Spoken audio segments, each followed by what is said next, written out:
guys are here. The only saving grace with the Japanese you had a taps with buds for life. As a matter of fact, it's not bad beer. It is? Better than Blatz. Almost anything is better than Blatz. That's all we got. By the time they got out to us, they had taken away all the good beer and we're down to Blatz.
about this?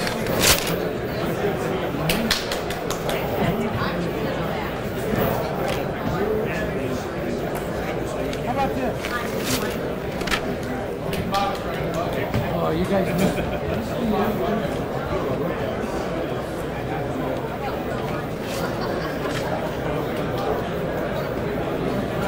Saturday.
All right, ladies and gentlemen, the convention will come to order. Delegates, please take your seats. And Sergeant at Arms, please secure the doors. The convention will come to order. Delegates, please take your seats. And Sergeant at Arms, please secure the doors. The convention will come to order. Each year during our state convention, we pause to honor those Legionnaires and veterans who have preceded us to post everlasting. It is through their inspiration that we continue onward, fulfilling the obligations we feel for one another. Thank you for being here this morning to pay tribute to those men and women who have served our state and nation so well. Thank you for being here this morning, and as everybody is in good position here, I see our ladies have arrived. Please rise while everybody has risen for the national anthem sung by the Meek Sisters, auxiliary members of Mooresville Post 103. Ladies, would you come forward? Sung by the Meek Sisters, auxiliary members of Mooresville Post 103. Ladies, would you come forward? And salute. Auxiliary members of Mooresville Post 103. By the dawn's light, what so proudly we hailed at the twilight's last, what so proudly we hailed at the bright stars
2.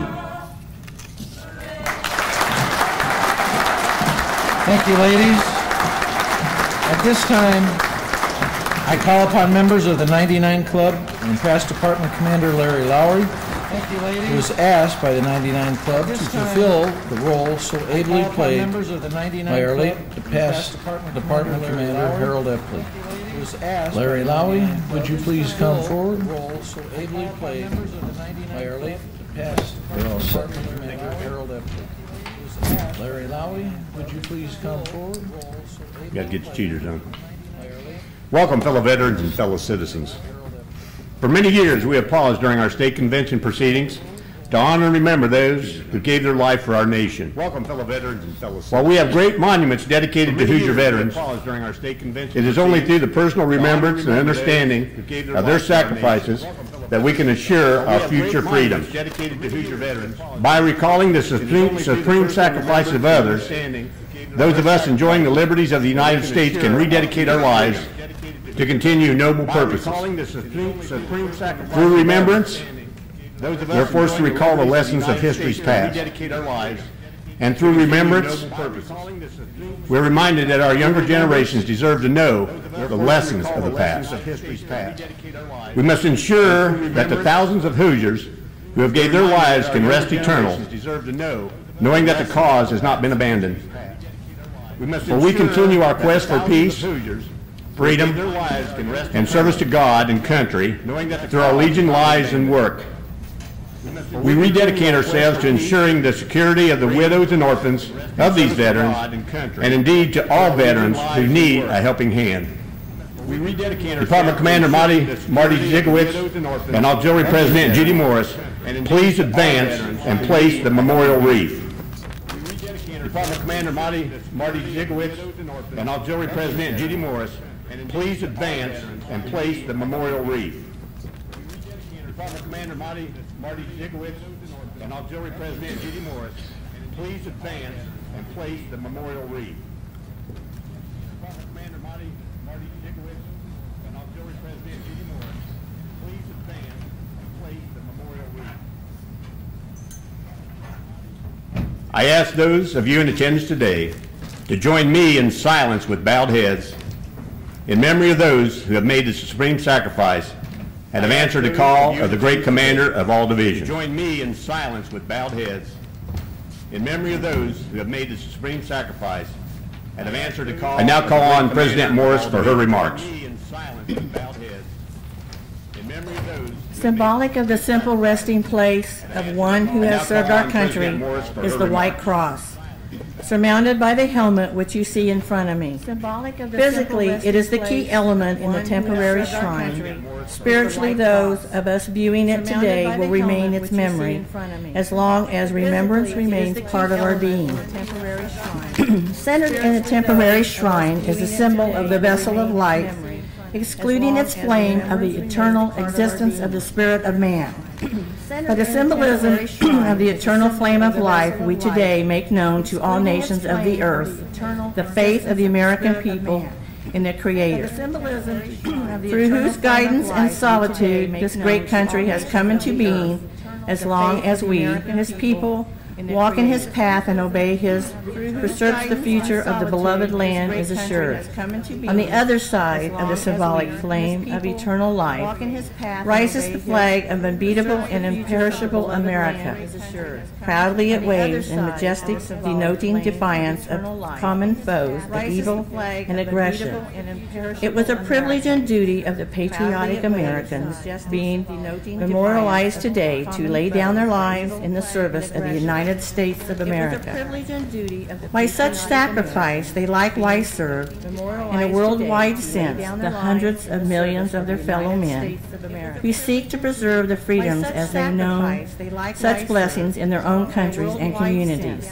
Thus, our tribute today is more than merely recognition of service to country alone. In compassion within its observance is the knowledge that they, whose embodiment of spirit rests before us, contributing their lives to the service of all mankind. With some light paraphrasing, the regime of Robert Louis Stevenson portrays better than the words of mine the spirit of the veterans whose soul and deeds we memorialize here today. Under the wide and starry sky, dig the grave and let me lie. Glad did I live and gladly die, and laid me down with a will. Dig the grave and let me lie. Glad did I live and gladly die. Thank you, Madam President Morris. It is now my privilege to present Department Commander Marnie Zigowitz for a eulogy. Commander. Thank you, Madam President Morris. It is now my privilege to present Words may not heal the remorse of having lost a son, daughter, husband, neighbor, or friend.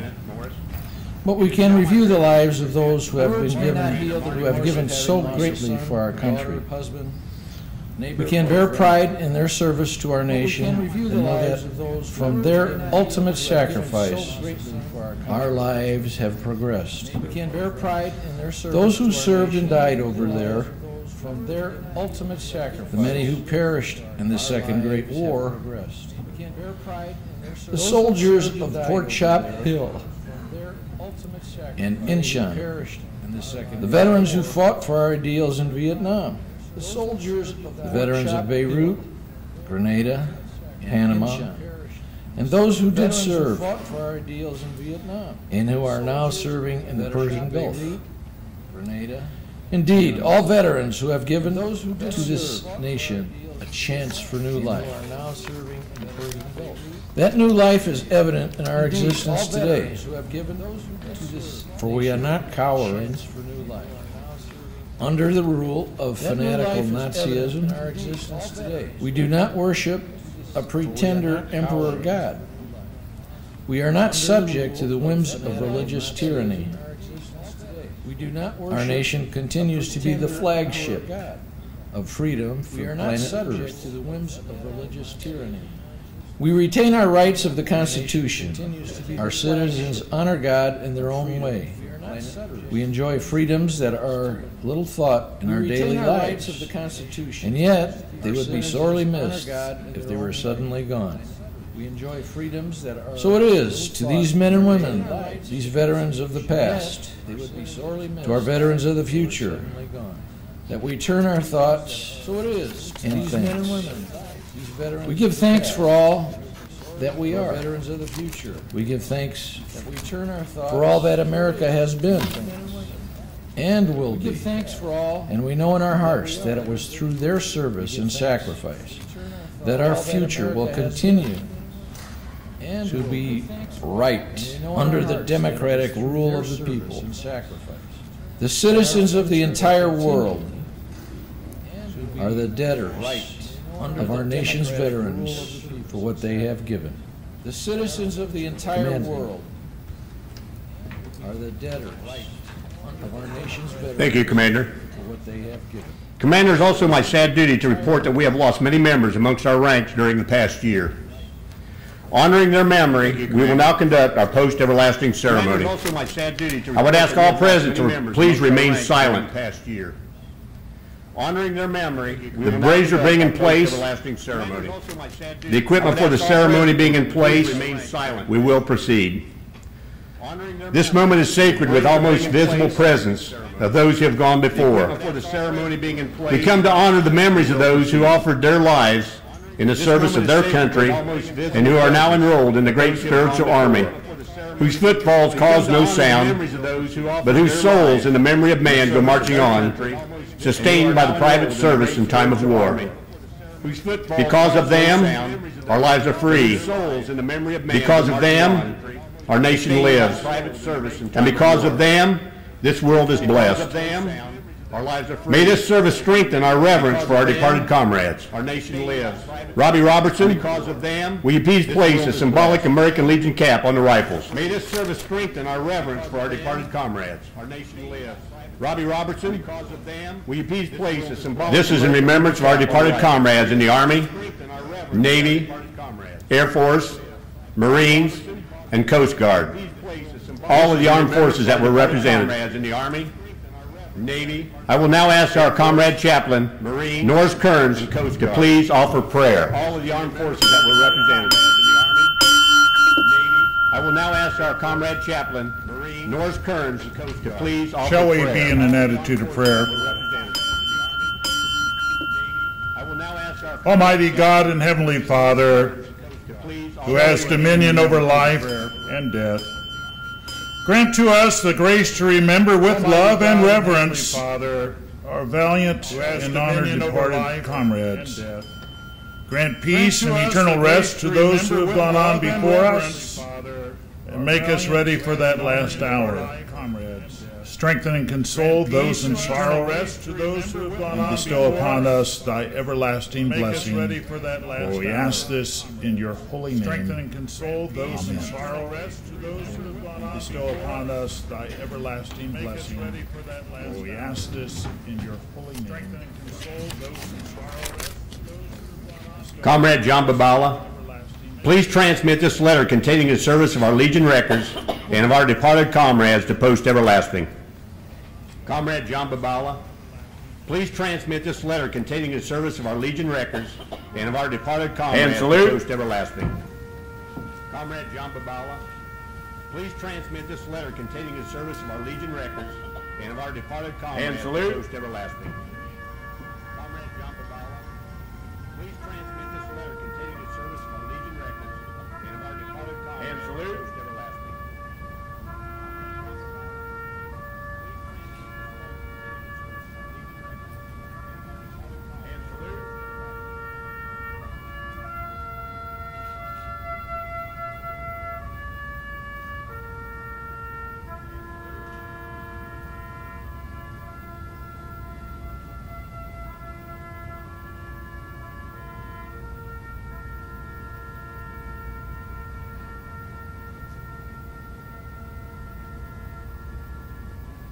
Two.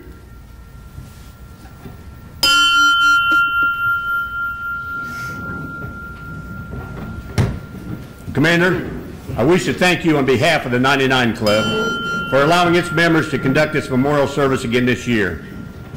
They are just the latest in a long line of Legionnaires who have been privileged to conduct the service.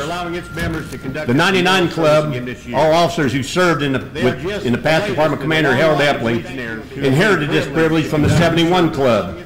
The officers who served under Commander Dale Coons and who joined the procession of post-everlasting more than a decade ago. It is particularly bittersweet to recall both Commanders Coons and Epley. They showed the way, and we are honored to walk in their very large footsteps. That concludes our memorial service, Commander.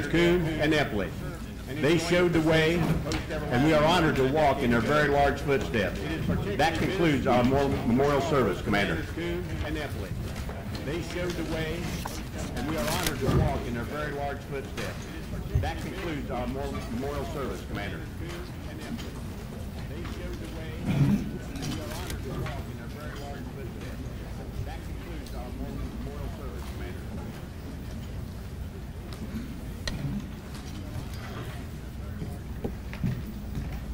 Good job, Commander Lowry. Thank you very much for that enlightening ceremony. I now call the Chairman of the Americanism Commission, Mark Gullion, to the stage to announce our Post-Americanism Awards. I now call the Chairman of the Americanism Commission, Mark Gullion, to the stage to announce our Post-Americanism Awards. I now call the Chairman of the Americanism Commission, Mark Gullion, to the stage to announce our Post-Americanism Awards. No, we got to do this from yesterday. We have presentations that we have to do this forward. No, I'll tell you what, we're going to do this one first. We're going to wait on it. No.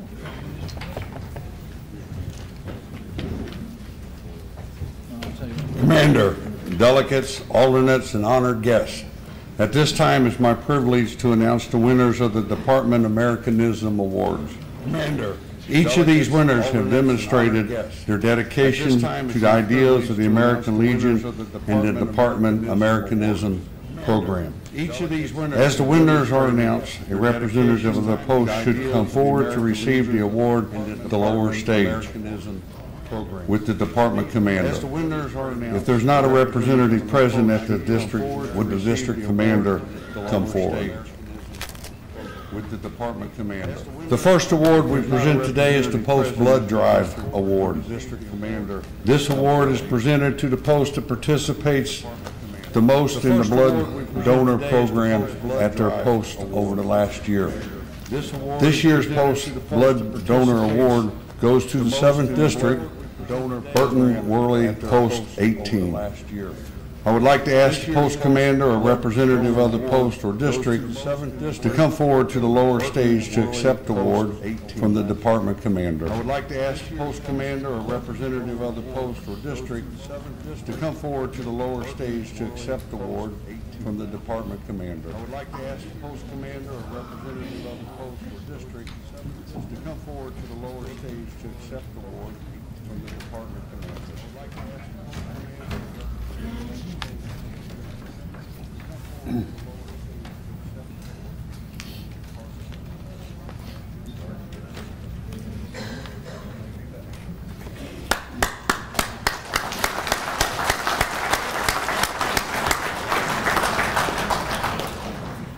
Post 18, you may want to stay by the stage for the next couple presentations unless you want a lot of exercise.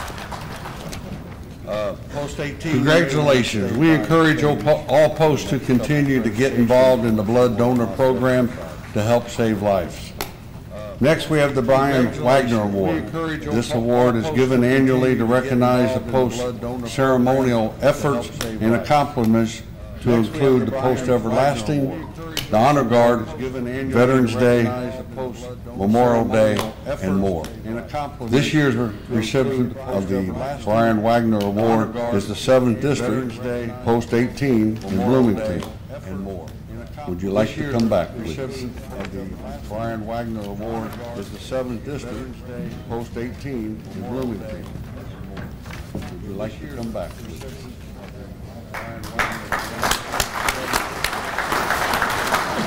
Our next award will be presented by Chaplain Norris Kern.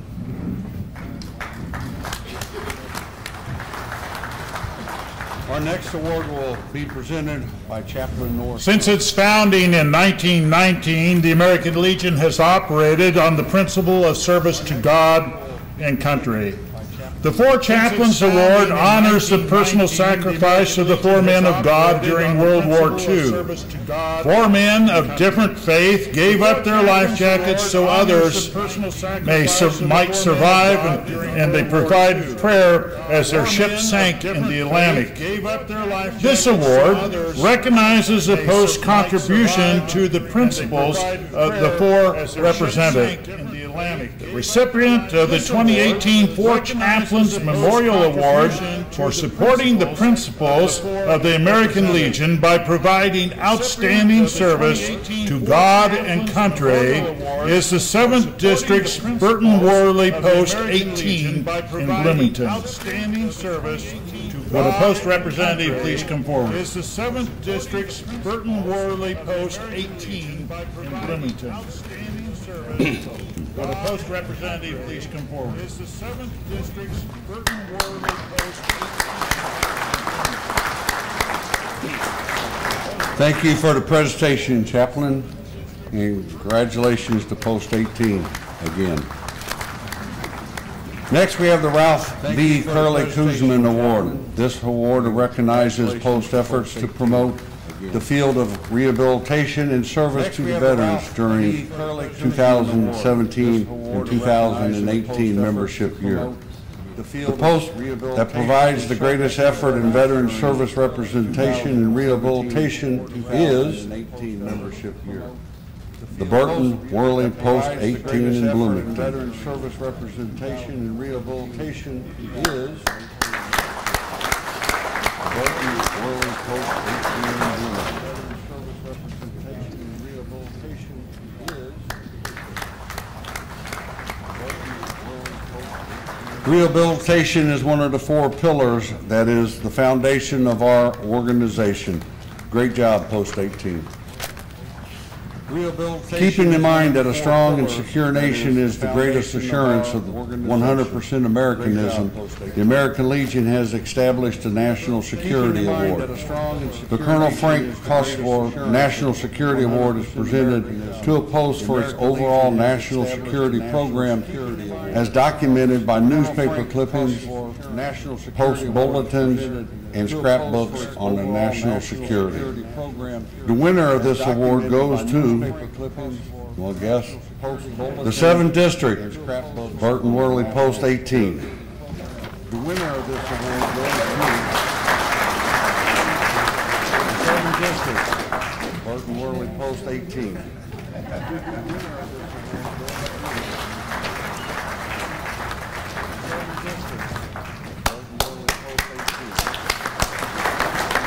Commander, this concludes my presentation. Thank you for the opportunity to serve this year as your Americanism Commission Chairman. Thank you so much. Commander, this concludes my presentation. Thank you for the opportunity to Well, I serve tell you this what, year as your Americanism. I must be the only post in the state. Doesn't anybody do anything out there? What is this? Man, oh my. Well, I tell you what, they do all the work. Must be the only post in the state. They reap the work. Doesn't anybody do anything out there? What is this? Well, that concludes the presentations. Thank you very much. We are going to be, well, let me put it this way. Next up is a hardworking consultant for our Legionnaires Insurance Trust. I'm not sure if he's here or not. Well, if he is, he'd like to bring us up to date on the benefits. Oh, that's right. A longtime partner of the Department of Indiana. Please welcome Hugh Dagley. That's right. Long-time partner. Yeah, I forgot about you. Yeah, I know you do. I slipped your mind a long time ago. Good morning, everybody. Thank you, Commander Ziglowitz, for this opportunity to stand in front of you and be embarrassed, as I used to always be. So let's get started with this.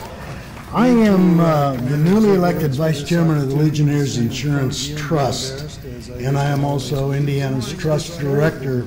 The Legionnaires Insurance Trust is it's a voluntary association of 49 member departments who work with the Associated Group Insurance Administrators to provide insurance programs and return a portion of premiums paid back to the Department of Indiana. I want to report to you the important contributions that the Trust has made to us as a Department of Indiana over the years. But more importantly, I want to encourage you all to become members or at least policyholders with some of the programs, insurance programs that the LIT offers. Right now, 7,100 members of your fellow Legionnaires have enrolled in the no-cost accidental death and dismemberment policy. This policy is available to every single member of the American Legion family at this point. It pays $1,000 for an accidental death or a covered injury. It also increases the benefit to $5,000 for a covered accident or death that occurs in the course of Legion business. That can be travel to an official function, return to home, or while you're there. The Department of Indiana has had a number of these payments of $5,000 made over the last couple of years. It's a terrific benefit. There's no premium payment required. I receive confirmation copies of every single benefit payment made. As your trust director, I receive a copy of the benefit payment report so that we can keep track of the coverage and the payment of benefits that are promised. It's not only the trust that keeps track of this, but also the local director or someone like me. I can tell you that there's rarely a day goes by. Rarely during the course of a year does a day go by that I don't get a report of an unfortunate loss to a family member. in the Department of Indiana. It doesn't happen every day, but it's frequent. And those payments, they're small, but they're important to the families. And I'm sure they would be important to your loved ones too. The enrollment in the LIT program is really very simple. It's a new enrollment process. In years past, you were required to re-enroll every 5 years. Now you only have to enroll once. As long as your membership is current, you remain covered. Re-enroll every 5 years. The question that I get most often is, how in the world does a no-cost insurance plan generate funds for the Department of Indiana? Simple answer, it doesn't. The AD&D program does not generate income. What it does do is it provides the Legionnaires Insurance Trust and the Associated Group Insurance Administrators an opportunity to provide information by mail to you about the different programs that are offered. And it allows you to make a decision by mail on whether or not you want to purchase the coverage. There's a variety of coverage, anything under less than life insurance. The National Organization preempted life insurance many, many years ago. No one but the National Organization can offer life insurance as a member benefit but the National Organization. However, there is cancer insurance, there is long-term insurance, long-term care insurance. There are programs that are particularly appealing to younger members because it covers activities, accidents, when you're mountain climbing or you're water skating or whatever you do. Frankly, I don't do much mountain climbing. As a matter of fact, I don't climb a lot of stairs. So if they had coverage for stair climbing, that would be good for me. But nevertheless, you owe yourself at least the opportunity to take a look at what the Legionnaires Insurance Trust can do for you, and recognizing too that any premium payment that you make to any other insurance program, not a penny of the premium that you pay is going to anybody but the insurance company. 6% of the premium that you pay is donated back to the Department of Indiana. What does that mean to the Department of Indiana? What it means is that since we joined the trust in 1991, the share of premiums returned to the Department of Indiana have been $3,207,147. That is a share of premium for coverage that you probably would have bought anyway from somebody. Consider this. Consider the Legionnaires Insurance.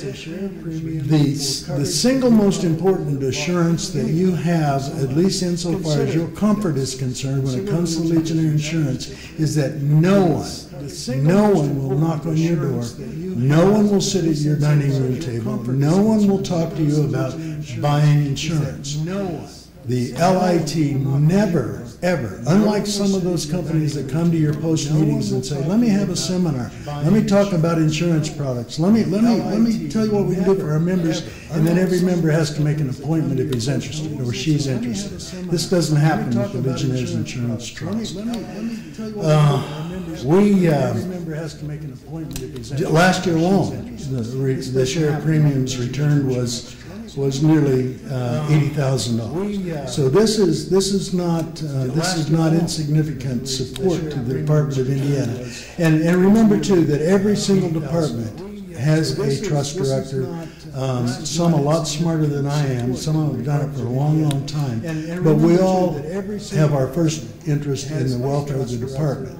So we don't go to these annual board meetings and just rubber stamp the decisions that the insurance peddlers want to do. We take a look at the needs and the interests and the balance of all of these benefits programs, so we don't add to the clutter that all of you object to. I object to the kind of clutter that comes into the mailbox over and over and over again. So we don't add to the clutter. So I just simply want to encourage you to give a favorable consideration to this. 1 out of 10 members, boy, if we could double or triple that, the numbers go up. The numbers go up.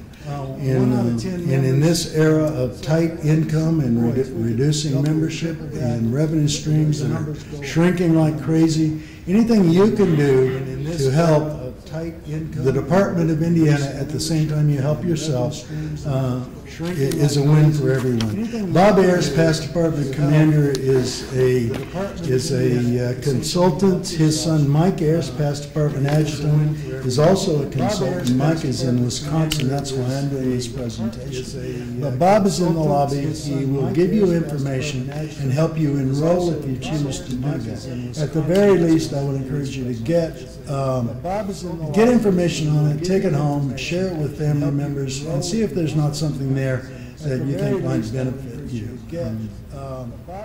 Commander, thank you. Thank you for the time. See if there's not something there that you think might benefit you. Commander, thank you. Oh, watch your step there. The first step is a Lulu. All right, thank you, Mr. Dagley. We look forward to continuing this partnership for years to come while promoting your great services to our Legion family members. Thank you, Mr. Dagley. We look forward to. All right, I'm pleased to call on a good friend and a very hard worker who has served us well as the department membership chairman this year. He's been an outstanding member of our team, and I thank him for being on our team. I am pleased to call to the platform the membership chairman, Ron Byron. How about a big hand for Ron?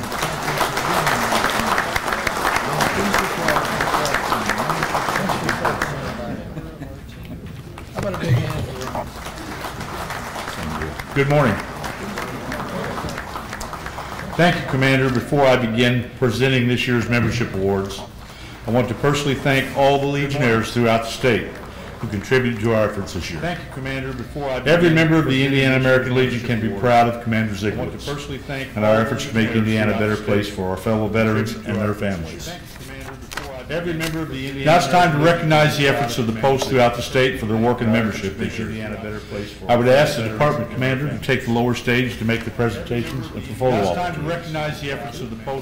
I'd like to begin this year's post awards with one in honor of the late Jack Butler, who at the time of his death was our alternate NEC. The award reflecting Jack's lifelong and untiring effort on behalf of the American Legion recognizes the post with the highest percentage of retention of members compared to the prior year's closing books. They have performed phenomenally, and we couldn't be more proud of their work this year. The 2018 Jack Butler Memorial Award goes to the 10th District's Hired Post 315. Would a representative from Post 315 come forward, or the district commander from the 10th? Hired Post 315. Would a representative from Post 315 come forward, or the district commander from the district? Hired Post 315. Would a representative from Post 315 come forward, or the district commander from the district? Congratulations and great work.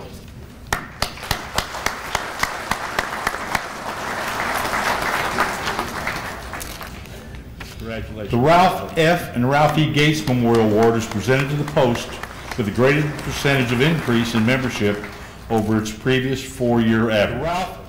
This year award again goes to the 10th District, Post 510, goes to the 10th District's Post 510, with a 99.59% increase. Excuse me, that is the 11th District, Post 510. I'm just reading this on here. 11th District, Post 510, if you would come forward, the 11th District Commander. Excuse me, that is the 11th District, Post 510. I'm just reading this on there. 11th District, Post 510, if you would come forward, the 11th District Commander. Excuse me, that is the 11th District, Post 510. I'm just reading this on there. 11th District, Post 510. We'll put him back in the 11th since we had him.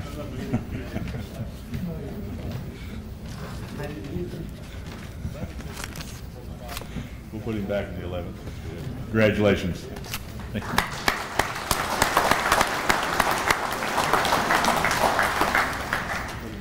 Each year, the Richard S. Kaplan Award is presented to the post which secured the greatest number of new members as certified to department headquarters. This year's recipient of the Kaplan Award is the 9th District, Jefferson Post 9, located in Madison, Indiana, with a total of 59 new members recruited.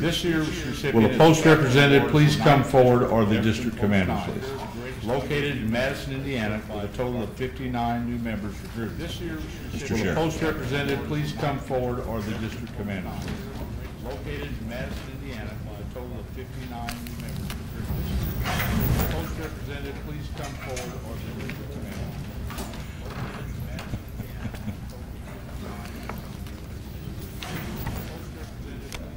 Congratulations. Keep on recruiting. Membership is our lifeblood.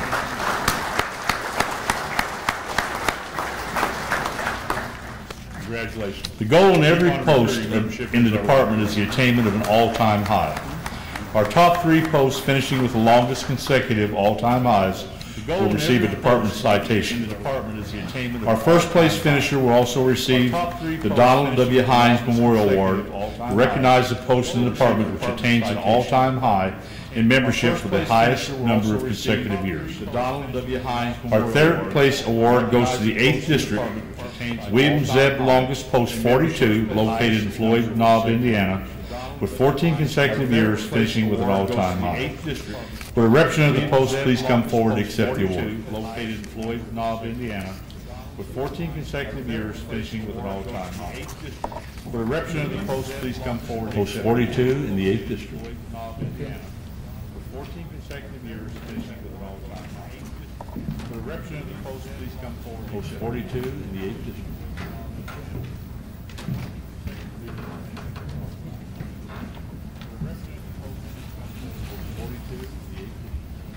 Congratulations, Post 42.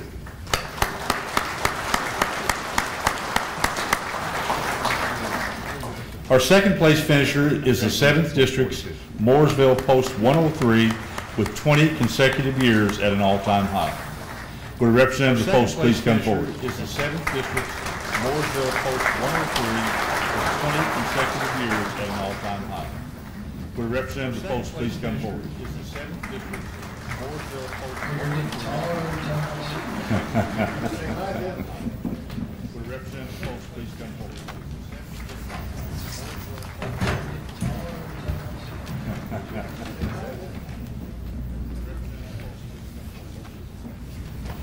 Congratulations, Post 103.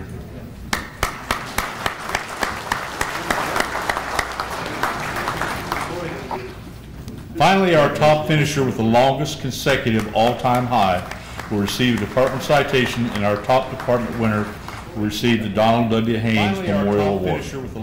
Our top finisher for 2017-2018 is the 9th District St. Joseph Post 464, located in St. Leon, Indiana, with a historic run of 70 consecutive years, finishing with an all-time high in membership. Would the post commander come forward, please, or representative from the district? Consecutive years, finishing with an all-time high in membership. It's quick. Post commander come forward, please, or representative from the district. Congratulations, Post 464. The next membership award we will be presenting is the District Commander's New Post Achievement Award. When I call your names, please join the Department Commander on the lower stage and collect your award. The first award goes to the 3rd District Commander, Alex Major. Under Alex's leadership, the 3rd District chartered Post 505 in Westville Correctional Facility this past year. Thank you for all your hard work, Alex. Under Alex's leadership, the 3rd District chartered Post 505 in Westville Correctional Facility this past year. Thank you for all your hard work, Alex. Under Alex's leadership, the 3rd District chartered Post 505 in Westville Correctional Facility this past year. Thank you for all your hard work, Alex. Under Alex's leadership, the 3rd District chartered Post 505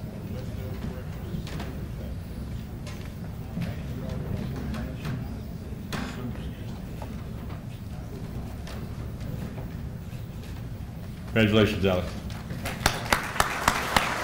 Thank you for all your hard work, Alex. Congratulations, Alex. The next recipient is 11th District Commander Reese Morgan. Under Reese's leadership, the 11th District chartered Post 522, located in Indianapolis. The next recipient is 11th District Commander Reese Morgan. Under Reese's leadership, the 11th District chartered Post 522, located in Indianapolis. The next recipient is 11th District Commander Reese Morgan. Under Reese's leadership, the 11th District chartered Post 522, located in Indianapolis. The next recipient is 11th District Commander Reese Morgan. Under Reese's leadership, the 11th District chartered Post 522, located in Indianapolis. Congratulations, Reese.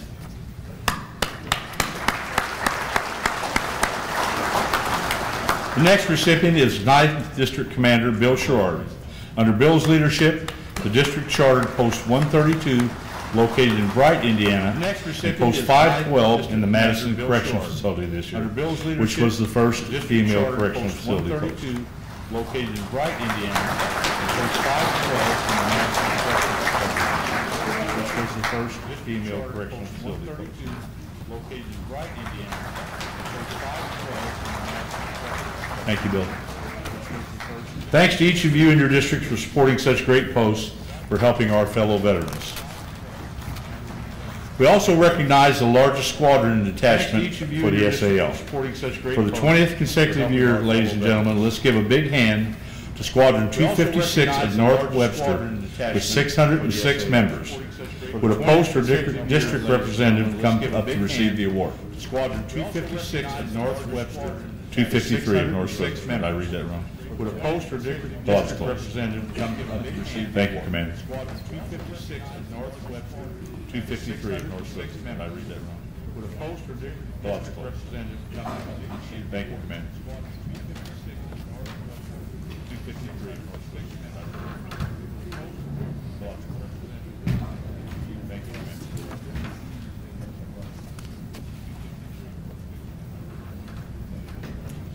Congratulations. We hope to see all of you up here again next year. And congratulations to the SAL Detachment of Indiana for another all-time high this year. Great work. Congratulations. We hope to see all of you up here again next year. And congratulations to the SAL Detachment of Indiana for another. At this time, we would like to recognize the top 10 posts in the department based on their total membership as the close of books. Would a representative from each post please come forward and receive the top 10 award as the post is announced. The 2018 Department of Indiana top 10 posts are 10th place, Post 6 Kokomo with 683 members. The 2018 Department of Indiana top 10 posts. If you come forward and line up, please. 9th place is Post 252 with 695 members. If you come forward and line 8th place is Post 500 Speedway with 707 members. With 695 members. 7th place is Post 331 Brownsburg with 738 members. 6th place is Post 44 Newburgh with 739 members. With 738 members. 5th place is Post 9 Madison with 752 members. With 739 members. 4th place, Post 253, North Webster with 793 members. 3rd place is Post 64, Indianapolis, with 865 members. 2nd place is Post 11, Lafayette, with 1,029 members. And our first place post is Bloomington Post 18 with 1,266 members. And our first place post is Bloomington Post 18 with 1,266 members. And our first place post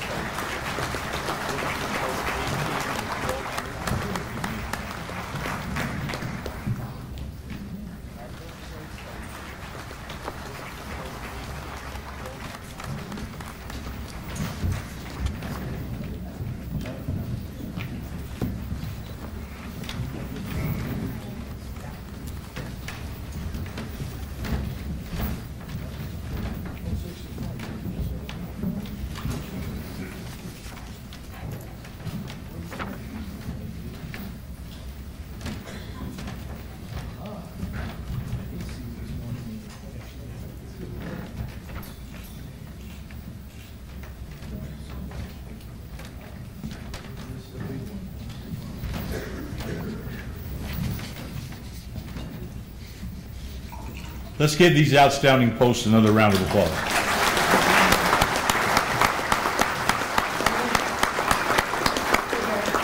Let's give these outstanding posts another round of applause.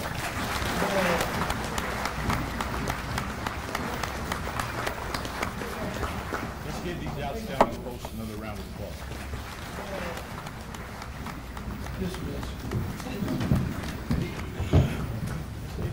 For our next membership award, the national organization has established the Silver Brigade as a way to honor other successful recruiters who are working their way to the top. This category requires members to recruit 25 to 49 members by May 9th of this membership year. Please give a nice round of applause to our Silver Brigade winners. First is Sue Hunt from Post 42 in the 8th District with 30 new members. Give a nice round of applause to our Silver Brigade winners. First is Sue Hunt. Next is Fred Bailey from Post 8 in the 8th District with 36 new members. Would someone from Post 8 come up, or the district commander? Next is Fred Bailey from Post 8 in the 8th District with 36 new members. Would someone from Post 8 come up, or the district commander? Next is Fred Bailey from Post 8 in the 8th District with 36 new members. Would someone from Post 8 come up, or... Finally, we have Steve Hicks from Post 18 in the 7th District with 46 new members. Finally, we have Steve Hicks from Post 18 in the 7th District with 46 new members. Finally, we have Steve Hicks from Post 18 in the 7th District with 46 new members. Finally, we have Steve Hicks from Post 18 in the 7th District with 46 new members.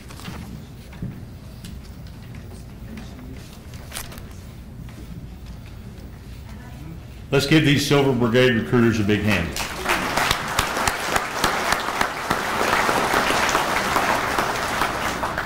There are a few Legionnaires who go far beyond what is expected. In membership, these Legionnaires take an extra step by asking everyone they meet to join our great organization. By doing so, they earn the distinction of being members of the Gold Brigade. To qualify for this elite group, a Legionnaire must recruit at least 50 new members in the American Legion before May 9th of this membership year. This year, there is one Hoosier Legionnaire whose name will be renewed on the Gold roster of the Gold Brigade. Receiving the Gold Brigade Award for 2018 is Lori Bowman, 10th District Commander, Post 152 in Knightstown, Indiana. Receiving the Gold Brigade Award for 2018, Lori has consistently kept her district in first place in membership the past 2 years that she's held the command. Lori has consistently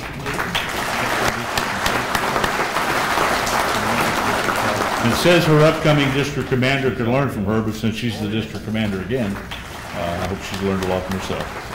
Thank you, Lori. Next person is Ron Patterson from Post 446 from the 10th District, recruiting 52 members this year. Standing work. Next person is Ron Patterson from Post 446 from the 10th District, recruiting 52 members this year. Standing work. Next person is Ron Patterson.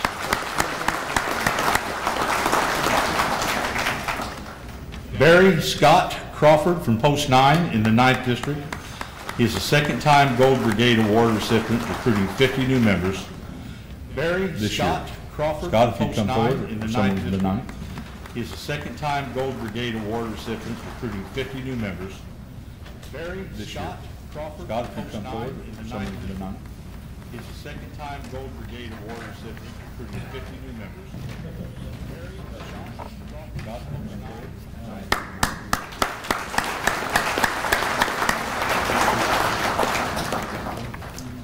Past Department Commander James B. May from Post 18 in the 7th District. This is his 22nd consecutive year Past Department Commander recruiting 54 new members this year. Post 18 an outstanding record in the 7th District. This is his 22nd consecutive year recruiting 54 new members. Commander's got a whole class.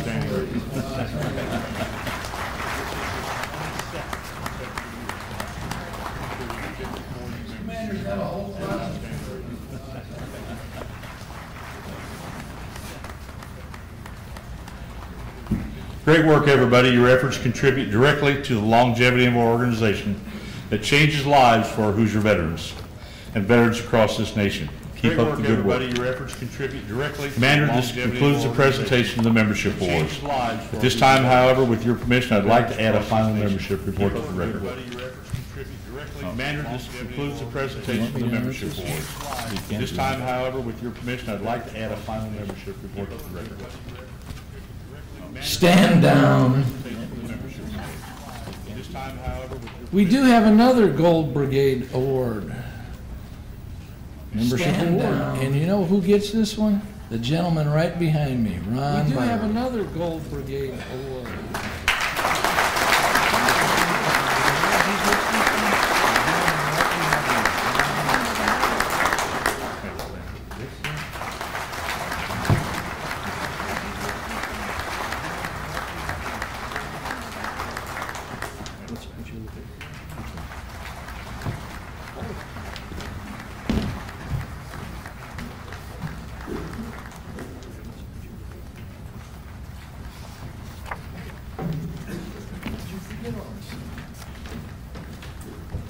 not my job. You're using the wrong script. Not using the wrong script. He's got the wrong script over here, so we gotta let him slide. You know, it's been a rough year in membership. But the department membership recruiter of the year goes to none other than Ron Byerly, Department of Indiana.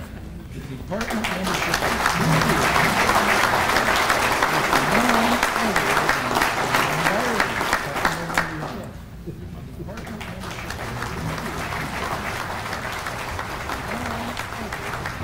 Thank you, Commander.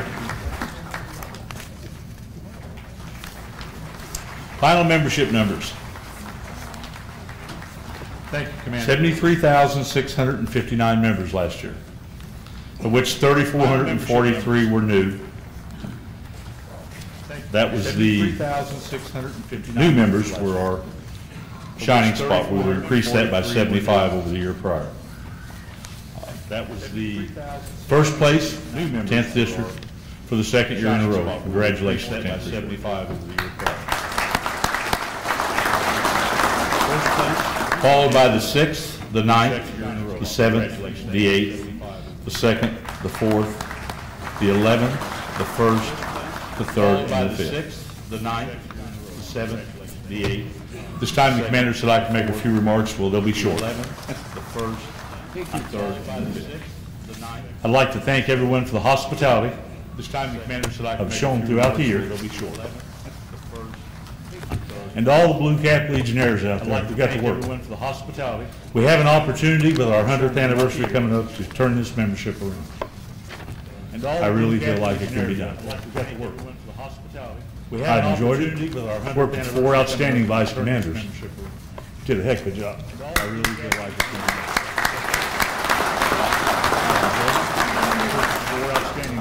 Finally, Mr. Commander, it was a pleasure traveling with you and Roseanne. Well, yeah. Commander, thank you. At this time, Commander, thank you very much for allowing me to serve as your membership chairman. You're welcome. Thank you. Well, yeah. Thank you. At this time, Commander, thank you very much for allowing me to serve.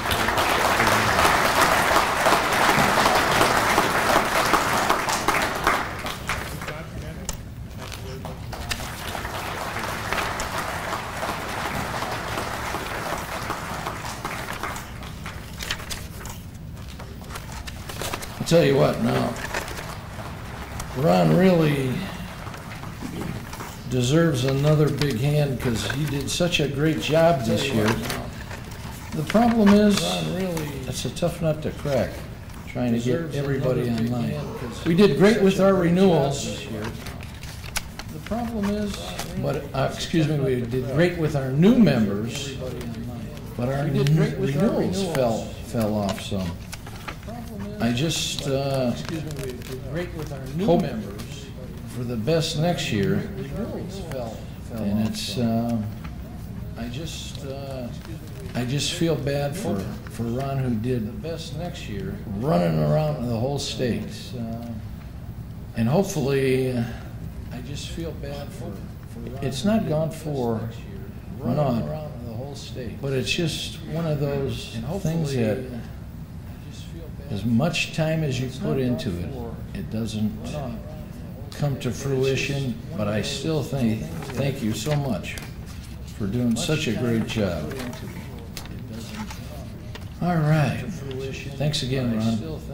Thank you so much. At this time, I'd like to call on Internal Affairs Commission Chairman Ellen Connolly to announce the recipients of the 2018 Distinguished Public Service Award. At this time, I'd like to call on Internal Affairs Commission Chairman Ellen Connolly to announce the recipients of the 2018 Distinguished Public Service Award. At this time, I'd like to call on Internal Affairs Commission. You go right ahead, Al. To announce the recipients. Good morning.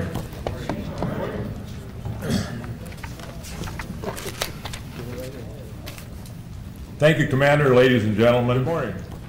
The first award today was designed to honor members of the Indiana General Assembly for outstanding service and commitment to issues of special concern to Hoosier veterans. The first award today was designed to honor. We've been blessed as citizens to have many outstanding public servants over the years, and this year is no exception. Since their inception, these awards have become among the most highly prized Legion honors. Just like in previous years, selecting this year's honorees was not easy, but I'm absolutely sure the legislators we are about to honor are well deserving of this award. Selecting this year's honorees, these state legislators went above and beyond to work with the organization and a number of other veteran organizations over the last year to accomplish amazing things during the 2018 Indiana General Assembly legislative session. We are privileged to have them with us today and are very proud of the work they have done and continue to do for Hoosier veterans. Before I introduce them, would the Legislative Committee Chairman, Kenny Cooper, join the Commander on the lower platform? And I will read to you the inscription on the award. The Legislative Committee Chairman, Kenny Cooper, join the Commander on the lower platform. The inscription reads, the American Legion Department of Indiana Distinguished Public Service Award. In recognition of distinguished and honorable service as a statesman, a proven leader in the Indiana General Assembly, a proponent of classical values, and an unwavering advocate for Hoosier veterans and their families.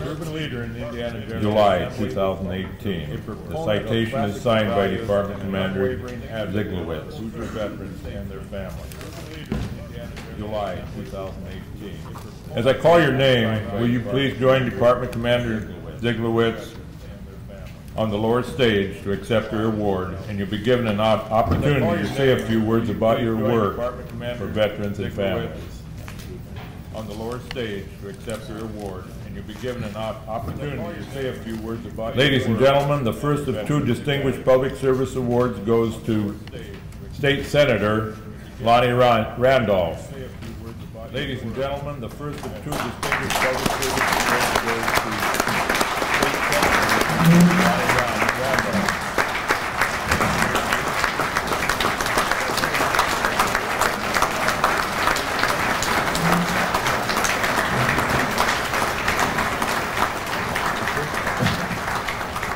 Over his last year in public service, State Senator Lonnie Randolph distinguished himself in his tireless commitment to veterans and families.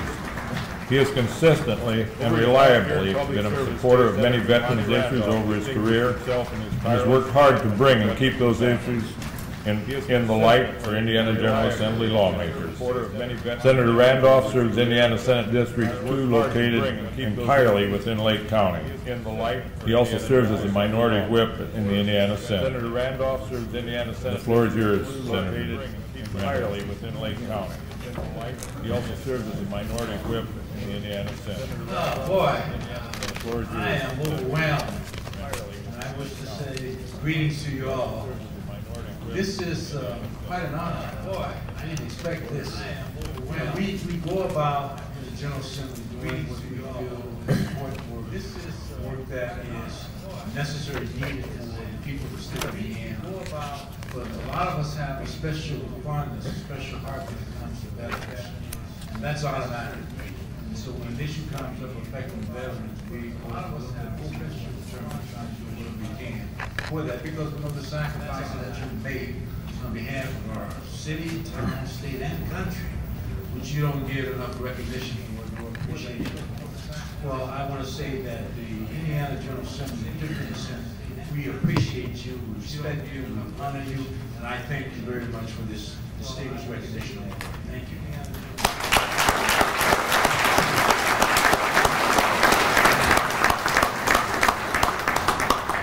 By the way, he makes a great MC. We were just at our 50th reunion.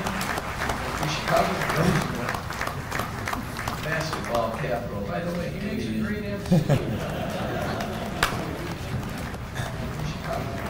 Let's all give Senator Randolph another big hand.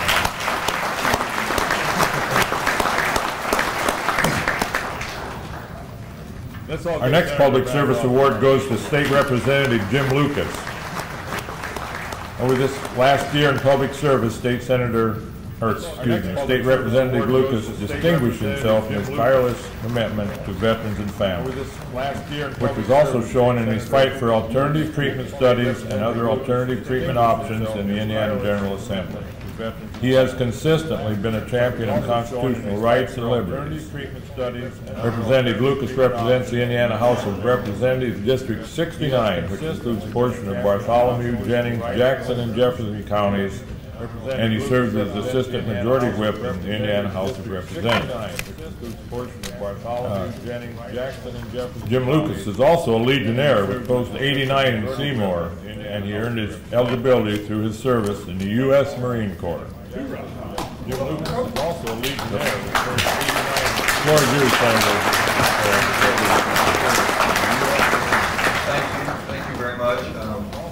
As Senator Randolph said, this is actually the second best movie I've ever done. The first memory was my daughter in second grade made a little back the ribbon for me as one of the greatest dads. So just know that you guys are in great company here.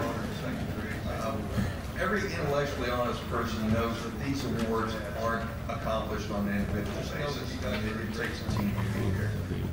First and foremost, the person I'd like to thank is my wife, Lynn, who's with me here today. What's next? Her support through my hours, countless hours of work and time away from family wouldn't be possible without her support. So hats off to her. And the second person that I have to thank is your own Will Henry. Will answered the phone at all hours of the night while I was working on issues that are obviously important to the Legion. One of my biggest issues that I will continue to work on is medical cannabis. The National Foundation, American Legion, did a survey last year in 2017 and found cannabis, of all the members surveyed, 93% wanted the federal government to continue to study. 83% wanted the federal government to legalize it and make it available for veterans. Not just veterans, but everybody. Everybody in here knows the horrible statistic of losing 22 veterans a day to suicide. The thing that really entrenched me and made me committed to this issue is of the 29 states that have medical cannabis, they've seen an average 25% decrease in suicides. Some states have seen a 50% decrease. Now that number alone right there, if that doesn't make you committed to this subject, I don't know what will. When we're faced with something that we know can cut the suicide rate in half, just by knowing one thing. So with that being said, I look forward to continuing to work with Will. His invaluable help and experience is part of the reason I'm up here. That being said, so thank you all. I will continue to fight for us, for you, and for all of your experience. Thank you.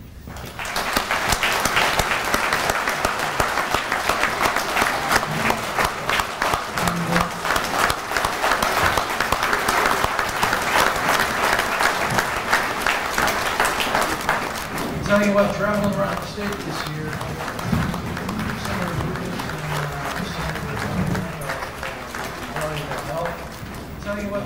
accomplished a number of things, and we still have more to accomplish. Thank you very much. And now on to our next award. Each year, the Department of Indiana, through its PR committee, sponsors competition among our post-newsletter editors for the best publication. And now on to our next award. We seek to honor the men and women who work to ensure that their members are informed and that their post programs and policies are well read and understood. We do this by presenting the Wayne L. Talbot Award. Would Roger Hilligoss, Chairman of the Public Relations Committee, please join the Department Commander on the lower platform? Would Roger Hilligoss, the chairman of the Public Relations Committee, please join the department commander on the lower platform? Would Roger Hilligoss, the chairman of the Public Relations Committee, please join the department commander on the lower platform? Newsletters are judged on a number of criteria, including compliance with accepted formats, neatness and cleanliness of the layout, the use of photographs, and the proper use of art and graphics. Other considerations include reporting on statewide and local programs, the coverage of post-activities, news versus gossip, editorials, and other articles that serve to motivate post membership. I will now announce the winners in the typewritten category. Our Wayne Talbert Award goes to the 8th District, Boonville Post 200. The winners in the typewritten category. Our Wayne Talbert Award goes to the 8th District, Boonville Post 200. And return.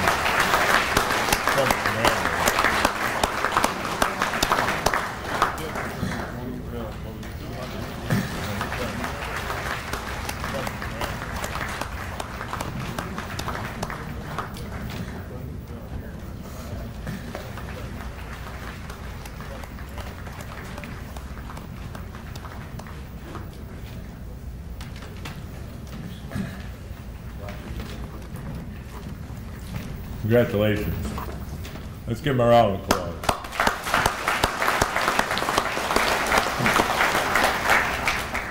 In the desktop publishing category, our Wayne Talbot Award winner is the 4th District, Angola Post 31. Would a post or district representative please come forward to accept the award? Category, our Wayne Talbot Award winner is the 4th District, Angola Post 31. Would a post or district representative please come forward to accept the award?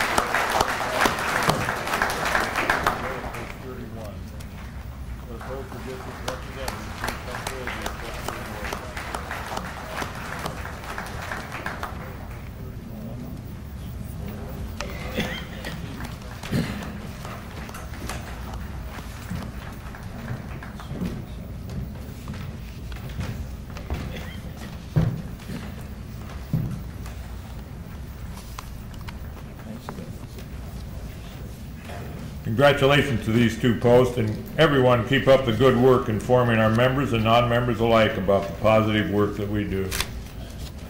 Congratulations to these two posts, and everyone keep up the good work informing our members and non-members alike about the positive work. Roger, would you please stay with the commander on the lower stage for another public relations award? I would like to remind everyone that telling the American Legion story is not optional. It is our duty. Publicity and promotion build membership, establish goodwill, and provide a real service to many veterans who otherwise might never have had any idea how we support their best interests. This year's 4th Estate winner is Kevin Rader, Eyewitness News reporter for WTHR Channel 13. Kevin, please join the commander on the lower stage for an award presentation. Reporter for WTHR Channel 13. Kevin here. Kevin, please join the commander on the lower stage for an award presentation. Reporter for WTHR Channel 13. Kevin here. Kevin, please join the commander on the lower stage for an award. Well, we're going to go ahead and honor Kevin by reading his bio here. He came to Indiana in 1990. Since then, he has distinguished himself by receiving 2 National Edward R. Murrow Awards, 7 regional Murrows, a National Sidney Delta Chi Award from the Society of Professional Journalists at the National Press Club in Washington, D.C., and 27 regional Emmys. He has covered many memorable stories, including the September 11th terror attacks in New York City, the Oklahoma City bombing, the refugee crisis in Kosovo, and the Mike Pence vice presidential campaign in 2016. He traveled with the Pence campaign to Pennsylvania and Ohio and scored an exclusive election night interview with the vice president-elect. He spends much of his time covering politics on Eyewitness News, but expanded his responsibilities to include traveling the state to tell stories found only in Indiana. He spends much of his time covering politics on Eyewitness News, but expanded his responsibilities to include traveling the state. We'll make sure that he does receive his award.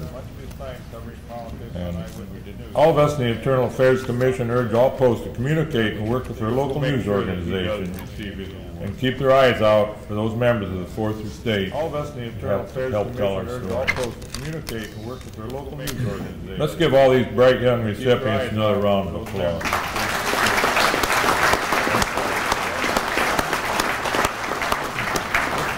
Bright young recipients another round of applause. Next, I'm privileged to announce an award that recognizes one of the fastest growing programs in the American Legion, the American Legion Riders. With the American Legion Riders Committee Chairman Ron Patton, please join the commander on the lower stage to present this award. The American Legion Riders. With the American Legion Riders Committee Chairman Ron Patton, please join the commander on the lower stage to present this award. Okay, Big Jim Hamilton here is going to step down and fill in for Ron. This group of Legion family members is untiring in its efforts to honor our fallen comrades, raise funds to benefit children and youth, and support the programs and concerns of the American Legion Department of Indiana. The mission of the American Legion Riders is to support the American Legion, and we believe no rider better exemplifies this than our 2018 Rider of the Year. He attends chapter and district meetings and participates as much as he can for the riders throughout the state, benefiting veterans and their families across Indiana. He has proven himself a leader among his peer riders. Ladies and gentlemen, please welcome Lee Berry from Post 182 in the 10th District. Himself a leader among his peer riders.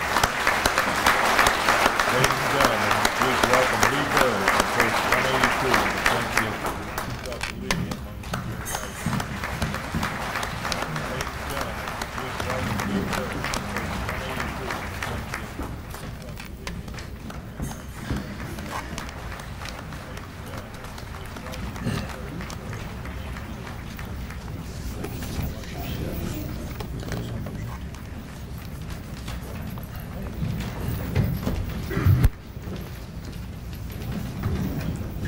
Congratulations, Lee.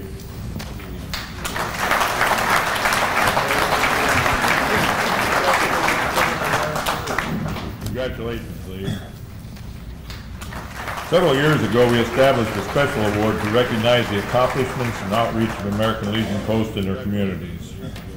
This award has become one of the most prestigious and meaningful awards we give, not only because it recognizes efforts to serve the community, but also because such efforts form the most solid underpinning of a successful membership. Not only because it recognizes efforts to serve those posts that compete in this competition are among the best, and the winners are truly outstanding. With the Community Involvement Chairman, Mike Wooden, please join the commander on the lower stage for presentation. With the Community Involvement Chairman, Mike Wooden, please join the commander on the lower stage for presentation. We present these awards in two categories: posts with fewer than 500 members and posts with more than 500 members. And we have winners in both categories this year. As I announce them, I would like the post commanders or representatives to join the department commander on the lower stage to accept their award. The winners are, in the more than 500 member category, 7th District's Burton Woolery Post 18 in Bloomington. The winners are, in the more than 500 member category, 7th District's Burton Woolery Post 18 in Bloomington.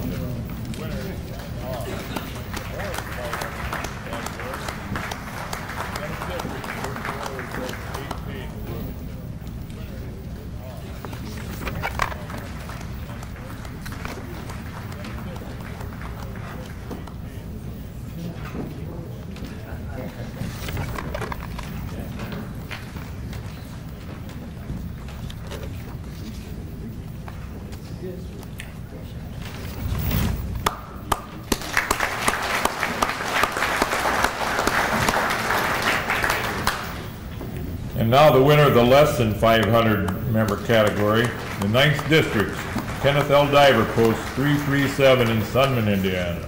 And now the winner of the less than 500 member category, the 9th District, Kenneth L. Diver, Post 337 in Sunman, Indiana. And now the winner of the less than 500 member category, the 9th District, Kenneth L. Diver, Post 337.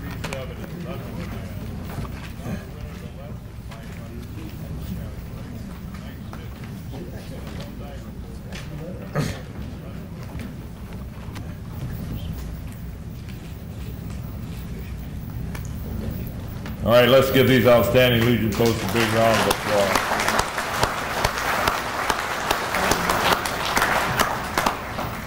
All right, let's give these outstanding Legion. Commander, that concludes my presentation. I'd like to thank you for allowing me to serve this year as your Internal Affairs Commission Chairman. You're wonderful. Commander, that concludes my presentation. I'd like to thank you for allowing me to serve this year as your Internal Affairs Commission Chairman. Thanks, Al. Now we will announce the American Legion Family Scholarship recipients. I'd like to call on the Children and Youth Commission Chairman, Jim Dobby, to announce the 2018 recipients. I'd like to call on the Children and Youth Commission Chairman, Jim Dobby, 35. 2018 recipients. I'd like to call on the Children and Youth 34. 35. Thank you. I made some changes in here. Uh-oh.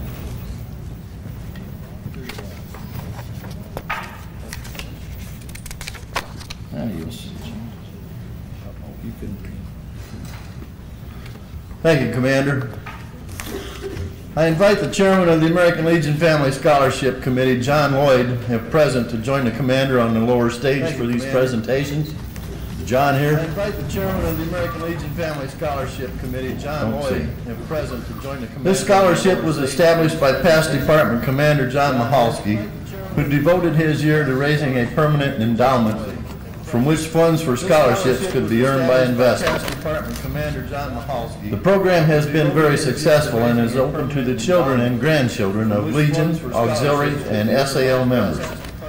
A key provision is that the scholarship must be used at an Indiana institution of higher learning, and that applicants must be 21 or younger. Ladies and gentlemen, we have 7 scholarships for $1,500 to announce this year.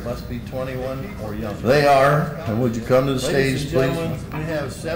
Derek Decker, Bluffton, Indiana.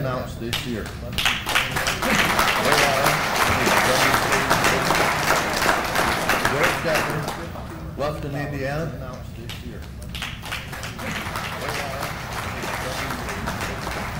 Yeah, please stay on the stage for a photo. Second is Lillian Hamilton from Bluffton, Indiana. Yeah, please stay on the stage. Second is Lillian Hamilton from Bluffton, Indiana.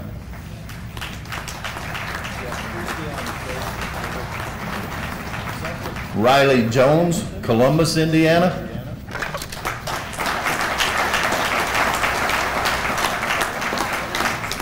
Riley Jones, Columbus, Indiana.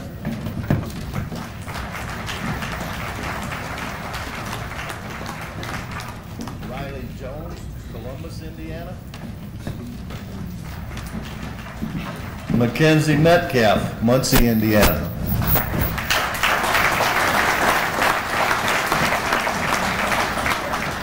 Mackenzie Metcalf, Muncie, Indiana.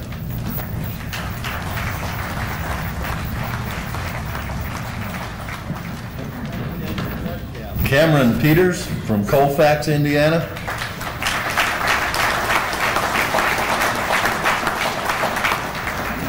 Cameron Peters from Colfax, Indiana.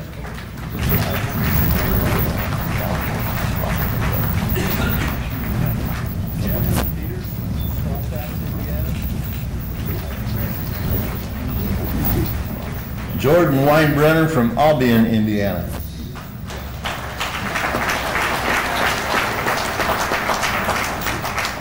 Jordan Weinbrenner from Albion, Indiana.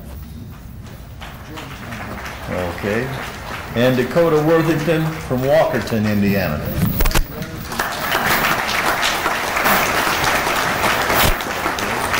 And Dakota Worthington from Walkerton, Indiana.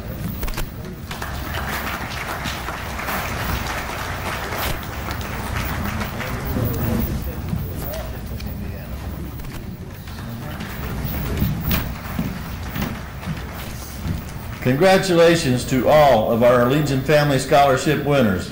You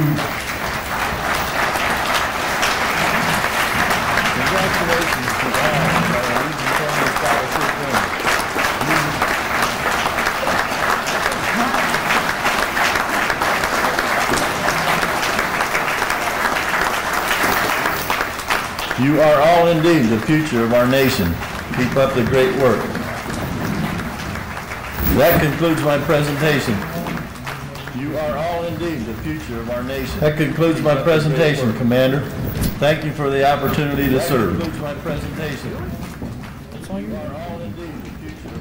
That concludes my presentation, Commander. Thank you for the opportunity to serve. That concludes my presentation, Commander. Thank you for the opportunity to serve.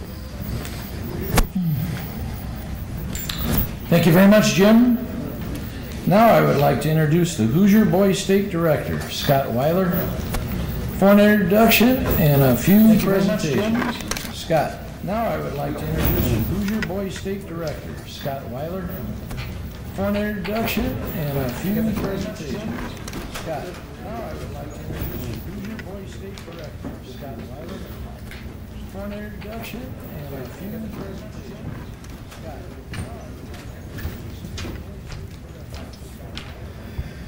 Thank you, Commander. It was with a great deal of pride that I take this opportunity to introduce an outstanding young man from the 2018 Hoosier Boys State program. First, I'd like to recognize all of our districts for their outstanding support in sending delegates to Hoosier Boys State. We had a decent turnout this year, and next year I know we'll do much better. We would love for our post to sponsor even more young men to attend this life-changing program. Next year I know we'll do much better. Let's give all the districts a round of applause for sending us such quality delegates this year. Please join me in watching a short feature video highlighting this year's Boys State program produced by the Department of Indiana's Communication Office. Please join me in watching a short feature video highlighting this year's Boys State program produced by the Department of Indiana's Communication Office. And John is queuing.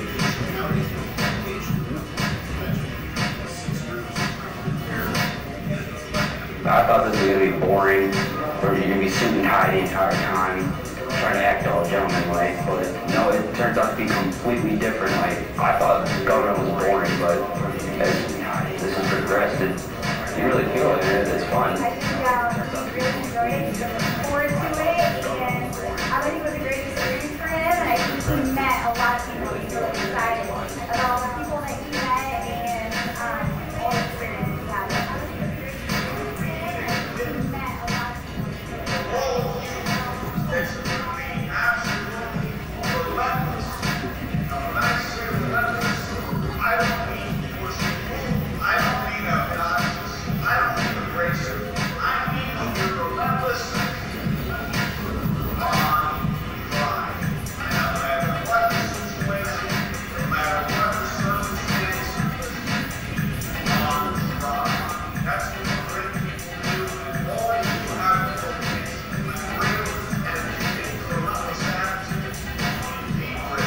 I'd like to thank all of you for taking the time out of your busy schedules to attend Boys State this week.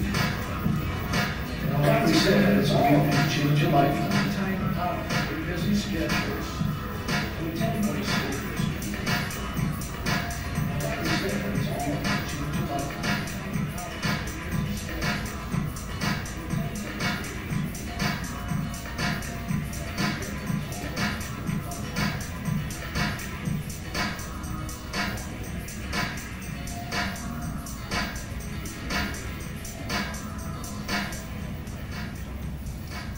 Thank you, Tim and John. Very good. Very good. At this time, I would like to present the 2018 Hoosier Boys State Governor. He was sponsored by Post 155 in the 6th District. Please welcome Daniel Tadjor.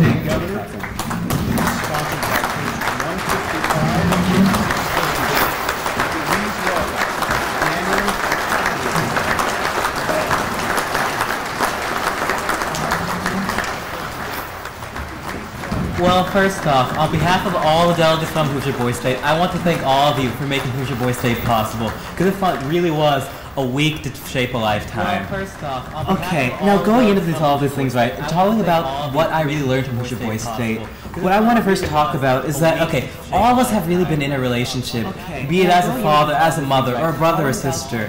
But what Hoosier Boys State taught me about was about a relationship more lofty, much more sacrosanct than the relationship we have between individuals. It's about a relationship we have to our country, and the relationship that we owe to our country, and the relationship between elected officials and their constituents. What we must remember is JFK's timeless words that ask not what you can do for your country, ask not what your country can do for you, but what you can do for your country. And this is primordial, and this is what Hoosier Boys State really taught me. First off, as an elected official, being an elected official was not an easy job. Joe over here to the right could testify to how stressed it was running for governor in that position.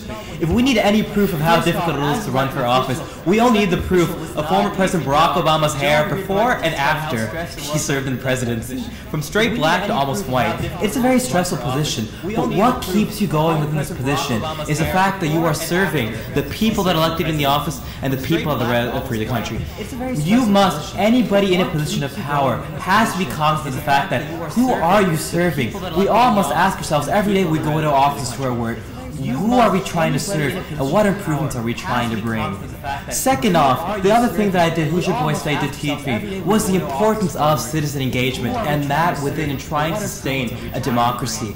This is really critical because our county itself prided itself on a 100% turnout rate in voters. Now, within the American election system itself, voter turnout rate during the midterms in 2014 was 36%. Our country exhorts us to do more. We must act, we must engage with our democratic systems in order for our democracy to be able to live out more than its 242 years that it already has seen. We must remember the famous words by Irish lawyer John Philip Curran, that the condition upon which God hath given liberty to man is eternal vigilance. We must remain vigilant, we must engage in democratic principles. What Hoosier Boys State is so critical for is that it taught hundreds of boys just like me the importance of engaging with government in order to really sustain our democratic institutions as a whole. Lastly, what Hoosier Boys State really taught me was the importance of time. It was a week, but it was a week that already seems like a distant dream to many of us. And what we really have, what I think many of the people already in this audience are aware of, is that life is a fleeting experience, and it flashes really quickly, and time is a limited asset. What I would like to read to you guys is a quote from Joseph Conrad's Heart of Darkness that I think describes the concept beautifully. Yes, but it is like a running blaze on a plain, like a flash of lightning in the clouds. We live in the flicker. May it last as long as the old earth keeps rolling. Yes, we all live in the flicker, and flicker is all we have to really be able to affect the change in our community and for the betterment of our country. Don't wait to leave your mark on our community, and this goes for all of us, and what I really learned is that tomorrow breeds stasis, and leaving it for tomorrow only encourages delay, while change only can start today. Thank you, because Hoosier Boys State was really an incredible experience. Leaving it for tomorrow only encourages delay, while change only can.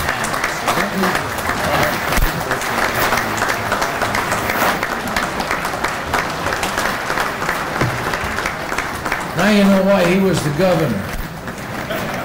And he's right. Being department commander, it's like a flicker, a fleeting moment. Now you know why he was the governor. And he's right. Let's do a photo. Being department commander, it's like a flicker, a fleeting moment. Now you know why he was the governor. He's right. Thank you.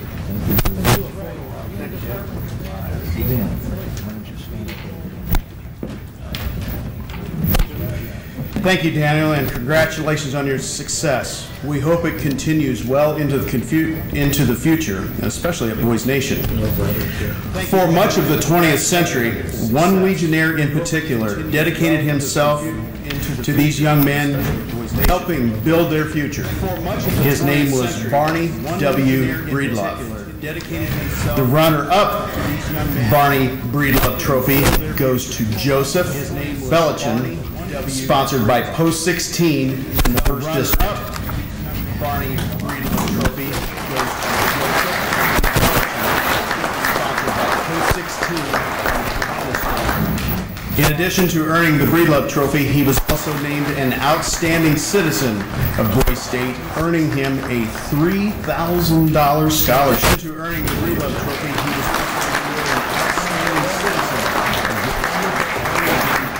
Joseph, $1,000. Floor is yours. Would you like to make a remark? Sure. Good. Joseph. Well, as Daniel said, thank you to everybody who made Boise State possible. It was a once-in-a-lifetime experience. And also thank you to all of the veterans who served our country. My grandfather was a Korean War veteran, and I know this would have made him proud. Thank you. A once-in-a-lifetime experience.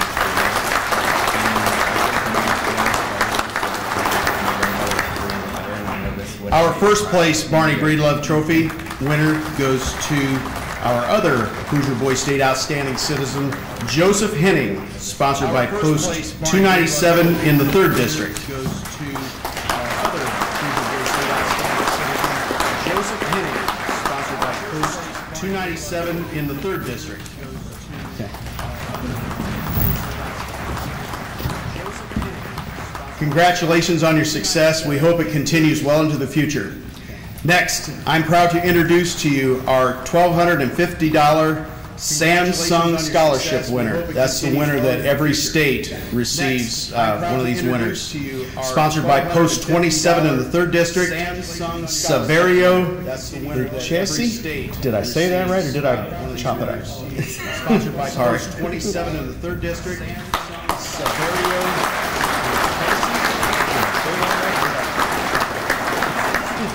So Saverio goes in the pool for the national award, which will be probably around $10,000 or $11,000. Luke Case. So Saverio goes in the pool for the national. Congratulations, well earned. Probably around $10,000 or $11,000. Luke Case. Our next three. Congratulations, well earned. And our lieutenant governor is here, and he's not in the script, but he needs an introduction, Mr. Stone. Congratulations, well earned. And our lieutenant governor. This is our lieutenant governor. Not in the script, but he needs.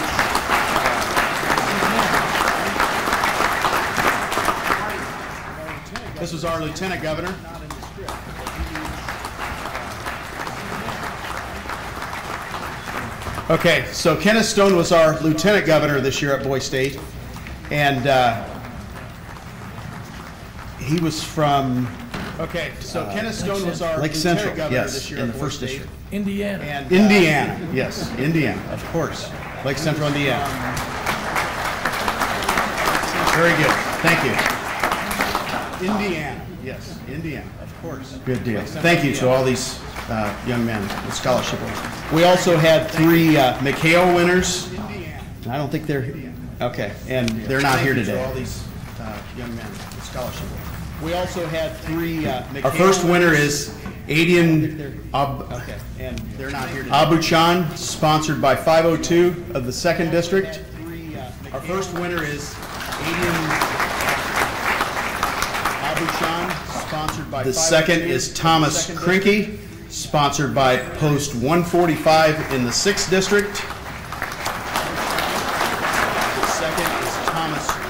And sponsored by the final winner was Jesse Wallace, sponsored by Post 89th in the 9th. So let's give these guys a round of applause.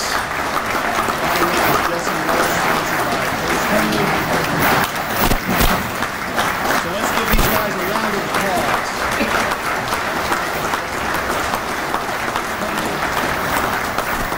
Bob and Chuck, would you like to make your way to the way to the stage, please?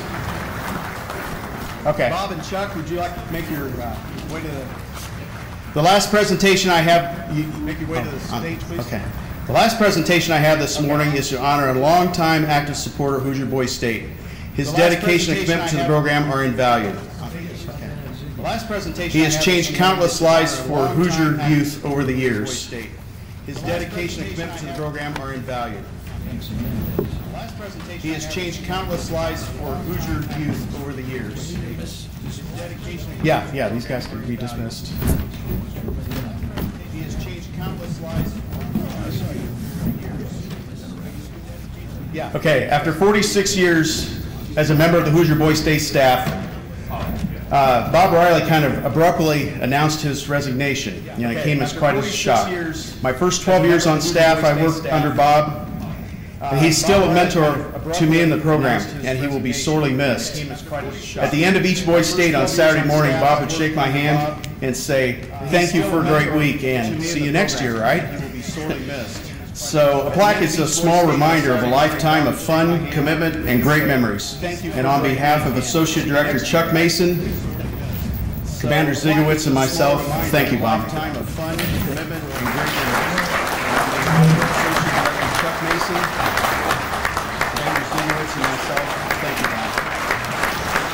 Bob?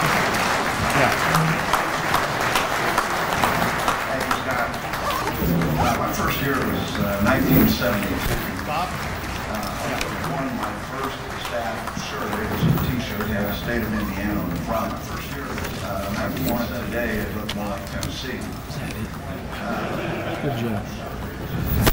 I really didn't come to be recognized. I came to thank you this morning for the opportunity. In my 47 Hoosier Boys days, I've probably seen about 35,000 young men pass through our program. This program is worth our time, our energies and efforts, our money, because of what we produce. So many of these young men are now our doctors, our lawyers, our educators, our civic and business leaders, our government officials. I would simply like to thank the American Legion for the opportunity given me to serve for this many years. Once again, thank you. Thank you, Bob.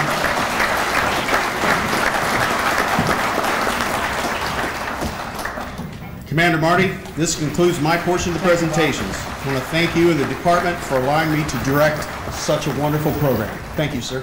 Thank you very Commander much. Marty, All right. this concludes my portion of the presentation.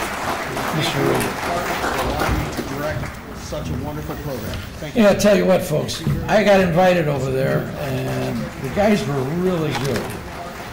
Especially when you went to the cafeteria. I got invited over there, and everybody hit the ice cream machine. Especially when you went to the and what was really neat too is staying for the second week, which was Girls State. And boy, did they hit that ice cream machine. I thought the guys were bad, the girls were worse. But the good thing about Girls State is they smell a whole lot better than the guys do. Good thing about... All right, we have a gentleman here that did receive an award. He just got here, and I want to make a couple of remarks, Mr. Rader. All right, we have a gentleman here that did receive an award.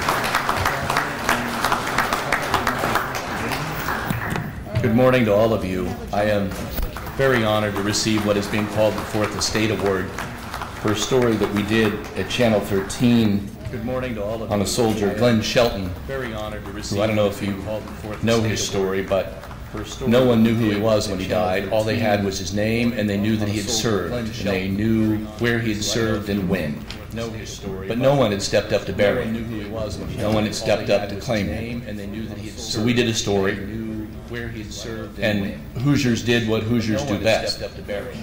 They knew he deserved to be buried with honors, with pride. And so they stepped up and not only helped with the funeral, they accompanied the body to Madison, Indiana, where he was buried with pride. It was a touching story for me because I know what Hoosiers are capable of. I see it every day. I see it in the stories that we tell. But to somehow serve in some small way to make that possible is really moving even for me today. And it's a while now since this took place. I will tell you that this honor means a lot to me because I have had a brother who served during Vietnam. I have a son-in-law who just finished officers camp in the National Guard. He's now a second lieutenant. Your recognizing this gives me great honor because I know where it comes from. I also say that when you get on the web sometimes and you're kind of scrolling through, I found this very interesting quote that I thought kind of applies to this. It says, "I'm not interested in whether you've stood with the great. I'm interested in whether you sat with the broken." Very interesting quote that I thought we did. Indiana did. It says, "I'm not," and it makes me with great pride to receive this award for the Fourth Estate in really his honor. Thank you very much.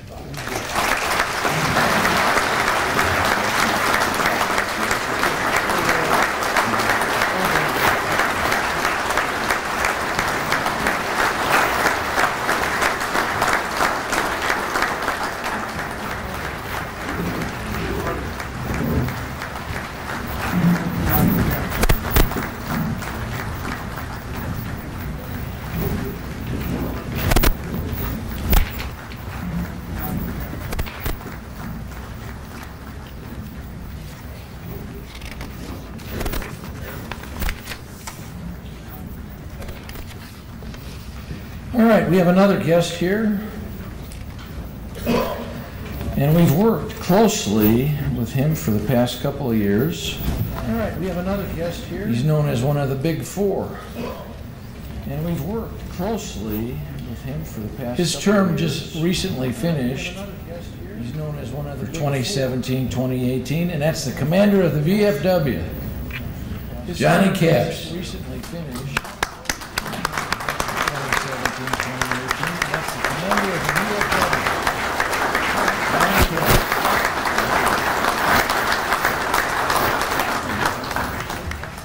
Good morning, Legionnaires. Congratulations on your 100 years. Hope you have another great 100 years ahead of you. I'd like to thank Marty and Will for inviting me to speak to you today. Congratulations on your 100 years. We've had a good year with the Big Four. I think we've worked well together. We've accomplished a lot. And with the strength of the Big Four, I think we can do a lot of legislative work to get us our benefits and rights that we deserve. Marty, I'd like to congratulate you on a good year. Outstanding job. I'm not for sure how Lake County is probably in chaos with you and John down here. So, you know, don't be here long because the county probably needs you to keep it going. Again, thank you, and I hope you have a good convention. Thank you. John down here.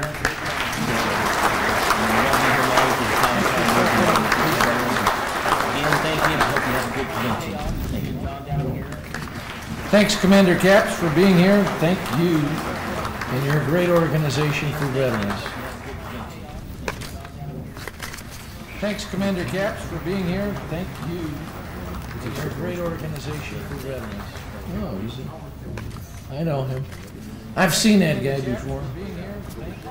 So I'll introduce him. Okay, our next speaker is a published author, an Indiana Baseball Hall of Fame inductee.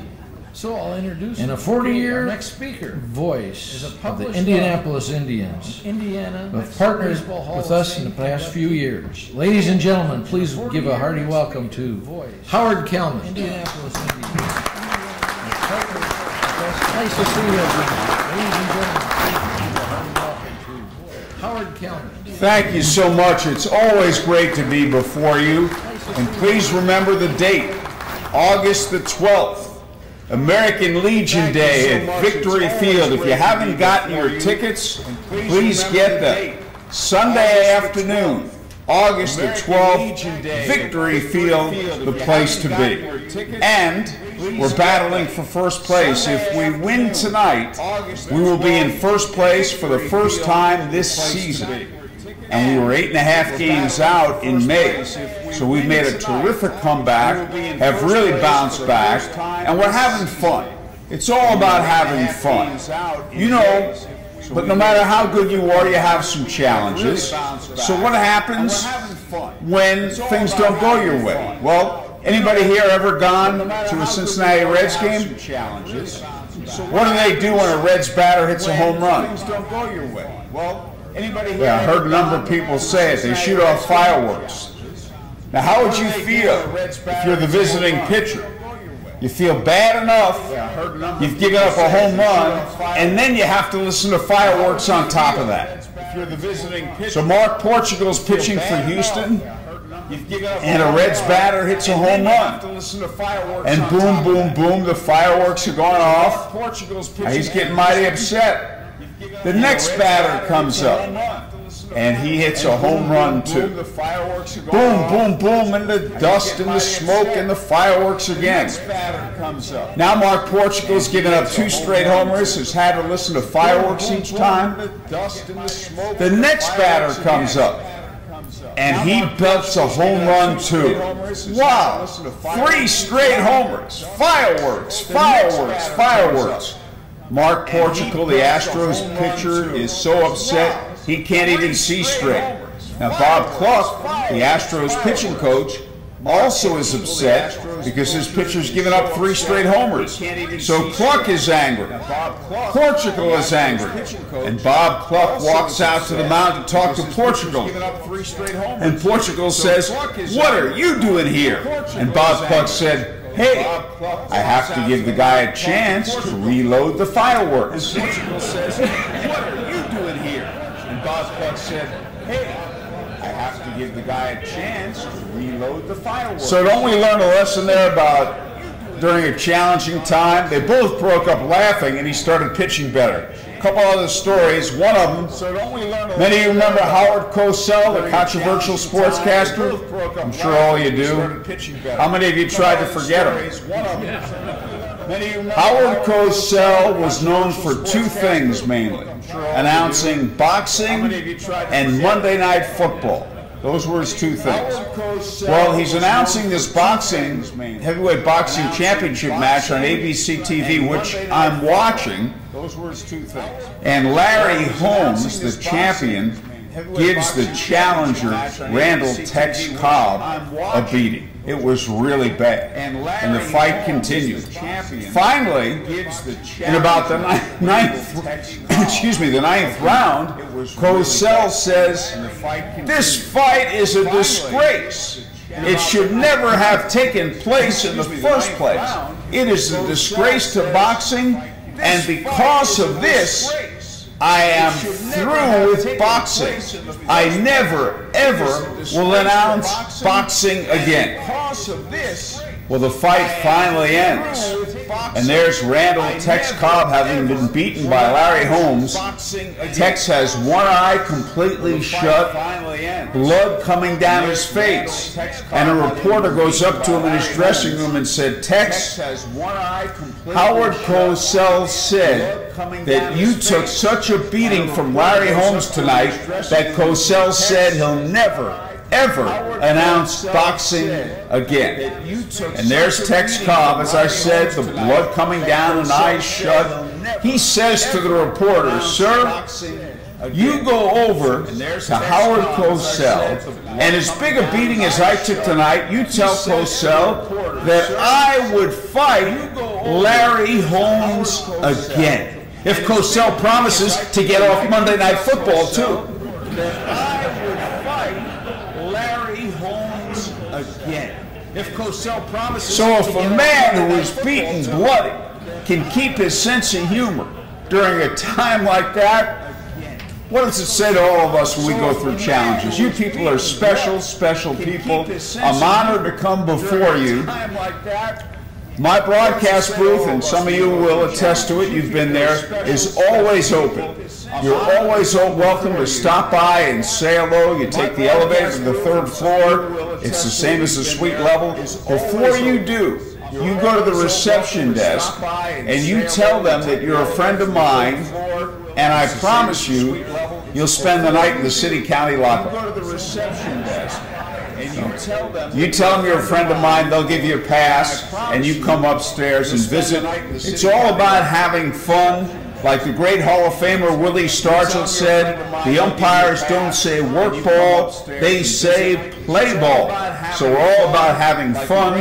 We have a great ball club. We're so proud of the fact that the American Legion Department of Indiana is a TV sponsor, is having its big night on August the 12th, Sunday afternoon. Big day, August 12th. One other quick story, and I'll let you guys get going. I'm always honored to come before you, and I'll see you at the ballpark. There was a terrific shortstop named Jim Fergozzi, who I got to know when he managed Louisville in our league, and he shared the story with me. He played in the big leagues 18 years, an all-star. He's playing for the California Angels, and this one Saturday night, the Angels are in Boston playing the Red Sox, and after the game is over, Fergozzi goes to a bar, as ball players have been known to do once in a while. Fergozzi meets this woman at the bar, and they're having an absolutely wonderful conversation. And after a while, he smiles at her, and he says, "Would you like to leave with me?" And she said, "Yes, I would." And they both smile, and she says, "And I'd like you to take me to midnight mass." "Yes, I would." He said, "What?" He said, "That's not what I had in mind. You know that. But I'll tell you what," Fergozzi said, "if you want to go to midnight mass, we'll go there." So they go to midnight mass. The very next day, the baseball game begins. Jim Fergozzi's batting in the first inning. The first pitch thrown to him is right over the heart of the plate. However, the umpire, Ed Hurley, said ball one. Fergozzi couldn't believe his good fortune. A pitch right down the heart of the plate called a ball. So he turned to Ed Hurley and he said, "Thank you, Ed." And Ed Hurley said, "No, thank you for taking my daughter to midnight mass." Thank you, Ed. And Ed Hurley said, "No, thank you for taking my daughter." You never know whom you'll meet or where you'll meet them. We'll see you on August 12th at Victory Field, okay? Thank you so much.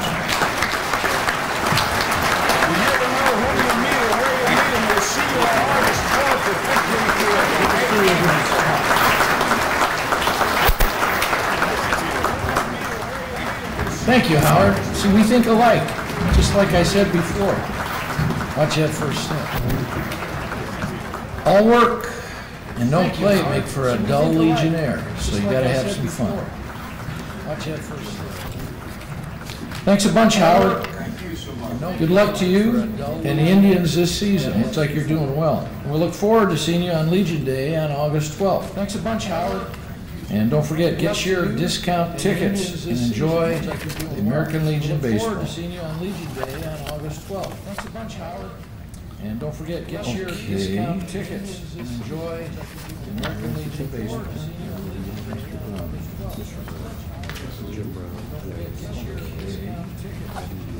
Oh, I see we do have a gentleman there. He was hiding. Mr. Brown, would you please come forward?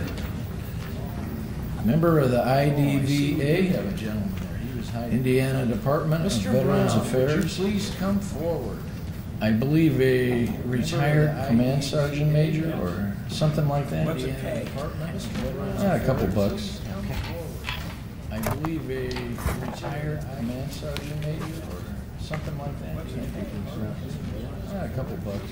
Thank you, Commander. Well, good morning. So I grew up riding my bicycle after Dodger Stadium was built as a kid and going over to Dodger Stadium. So I know about teams that are in first place on July 4th and then in second place on July 5th. So you just have to live through all that for baseball. But going out to the Indians and being with the Army and the National Guard, the Indians do support all the military branches, so they're a blessing. It's an honor to be here today to address you in your 100th convention. That's pretty good. I'm a member and a co-chair on the World War I committee for certain events across Indiana this next year. So pretty significant. The American Legion held in high regard and esteem, and being formed 100 years ago, and being known and having an influence on behalf of veterans, especially in between World War I and World War II, and then having the national headquarters here. So it's a privilege to be invited to speak today. I was going to do it yesterday, but we were up in Fort Wayne doing our commission meeting, but I understand my boss was here and gave some awards out to Commander Marty and to President Judy, and so that's good. I'm glad the governor could make it. He's a hard guy to keep track of, and he's doing a lot of things for Indiana, he and the lieutenant governor who we were with yesterday. So, to keep track of. 100 years ago, like I said, the American Legion was formed and active then in Indiana and across the nation, and also with their post #1 in France. The American Legion, like I said, is held in high regard and esteem, and veterans and all Americans find the American Legion as a trusted and honest broker, defending and honoring all those that have served. So I want to invite, and I'll send to your full-time folks here some invitations for different events across the state that we have for World War I. The last one is on May 9th of next year, which was the return of Indiana troops on May 9th next year, and that was 1919. So having a World War I grandfather and being raised by him, and his stories of being in the trenches. He was of the 42nd Rainbow Division and in the infantry.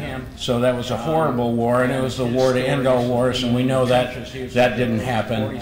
But it was as nasty as the Civil War, and maybe individually due to disease, maybe even harder to survive in a putrid trench.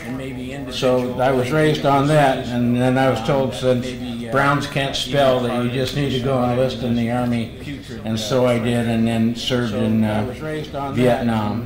So for American Legion, just keep on keeping on, and so the young people from the current relevancies, I see them all the time. Had breakfast with a couple of them that are back, one from Iraq and one from 2 tours in Afghanistan. And so we're reaching out to them for their health needs, and also jobs and job training. And also the American Legion can reach out for them and get them into your posts all the way across the state. So, if I may, just for a couple of minutes, I just have 6 bullets, so don't get afraid. It's kind of like, how long is he going to talk? Okay, boy. Okay, yeah. So there I was. I want to give you a brief update on some of our issues and goals that IDVA, Indiana Department of Veterans Affairs, are working on in the next 2 years. So Indiana, its budget started 1 July. So our fiscal budget started here in the last week. Benefits. So a year ago we added 6 district service officers as a support to the 92 counties, the county veteran service officers. So IDVA is charged by the state law to provide training and accreditation to the CVSOs, the service officers, who have almost all the counties have an accredited service officer, and there's some turnover there, but they get accredited, and I think we're probably in the high 80s, but each county has accredited service officers. So the direct result from that is money coming into and money and benefits coming into the pockets of those that have served and their families. And so it's really worthwhile. County Veteran Service officers over the years have always been full of goodness and doing the things they need to do for their constituents there in their county, making sure they get what they need. This focus in the last 4 years on the claims, and then with our friends at the federal VA, Mike Stevens, working on claims and accelerating claims, we have come a long way to speeding up the claims and doing them correctly, with the Veteran Service officers doing their training and the County Veteran Service officers, and also the American Legion, many 501c3s. So we're better at it than we used to. So another thing is care. Some examples of working with the federal VA is one, working to ensure at the national level and through our state senators, federal senators, that they get this Choice Act right. There are many people that need to get their hip done through their doctor down in Columbus, Indiana, and follow up and have the VA pay for it. So the hospitals, the VA hospitals, and we're in them all the time, are overwhelmed right now, and they'll work their way out of that eventually, I think. And there's a new secretary, I think, that's approved just in the last day or two, or will be this coming week. So perhaps now that if the Choice Act gets followed up on with money, and the federal VA loosens it up a little bit to where they actually respond to the needs of the veterans, then we can go. I mean, I've gone for 20 years to the VA hospital here in town. I get well taken care of. Others aren't so fortunate, or they have trouble communicating or getting their appointments. So we work on that. I want to give you 2 examples of that. In Kokomo and Peru, we've worked with the federal government and VA Northern Healthcare, and what they've done is made an adjustment for Peru. I think there's a building coming. They won't exactly say where it is, but I would think it might be Peru for extra business. And then on Kokomo, that they've gone with a contractor there to fill in, and they just have to keep upgrading and doing that kind of work to make incremental changes in this transition with the VA. So another one is up in Gary, Indiana. So we've been working with the VA Secretary's Intergovernmental Affairs representatives, which are just four doors down from the Secretary's office, and the Chief of Staff of the VA in Washington, D.C., to encourage Jesse Brown Hospital, VA Hospital in Chicago, to work with Gary. And so now, starting in August, they're going to do transportation. There's a mobility problem, transportation problem there in Gary for thousands of people that can't get to Jesse Brown or some of the other locations to their south and to the east towards South Bend. So it's taken about 1.5 years for both of those things, but we keep encouraging them, and then going to these headquarters there, just a couple blocks from the White House, and encouraging them to do better and to make adjustments in their transition for service. Improvements. We have improvements coming to our cemetery in Madison, Indiana. We're going to get a grant for 2 different grants working on the grounds itself and improving the shape of the plots down there on the one hand, and then getting a grant to even up and fix the grave markers that we have down there.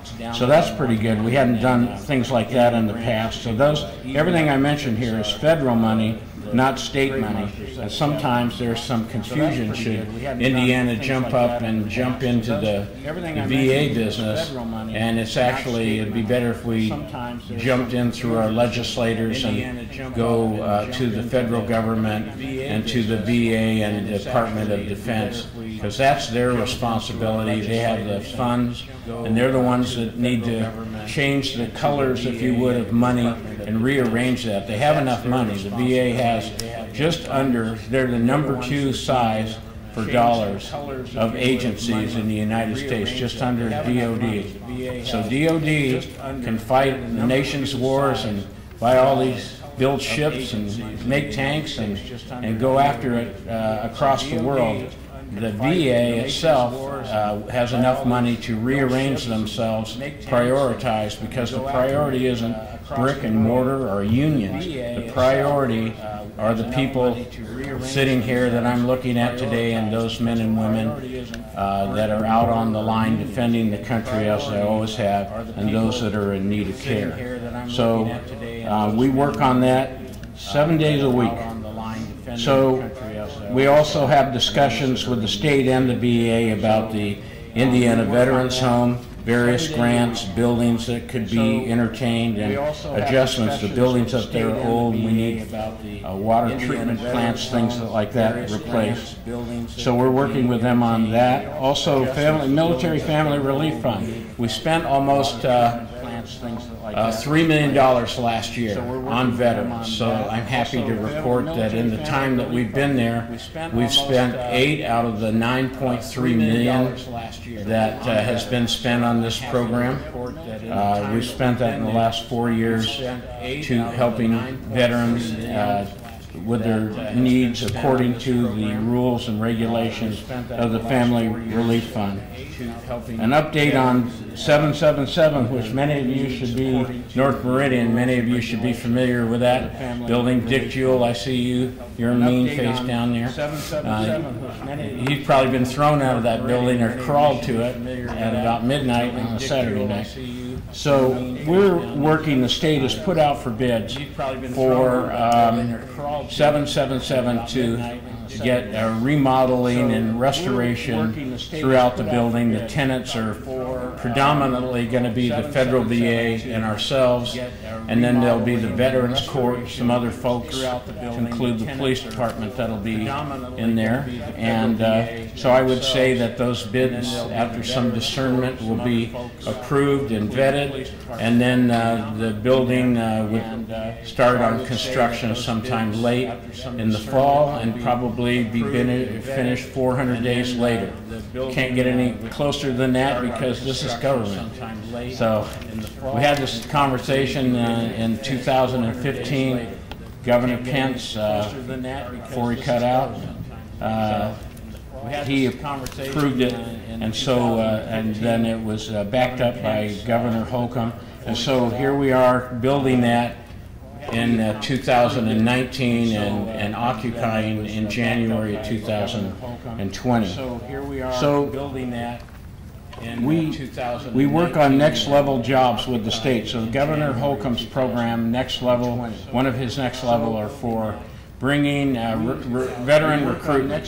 So there's two pieces to that. One is out-of-state recruitment to military installations, which is ongoing now, and we are putting our resources backing up the current people that are working on that next level to go out, and we'll make stops at 5 or 6 different installations across the United States, and inviting people to consider to move to Indiana and provide a lot of information there. And then within our state, we have plenty of veterans that need work, and so we're visiting with them as well and being backed up by donations from major corporations. So that's an enduring program that over the years we hope to generate about 5,000 folks moving a year to Indiana from that previously didn't live here, coming back, exiting the military.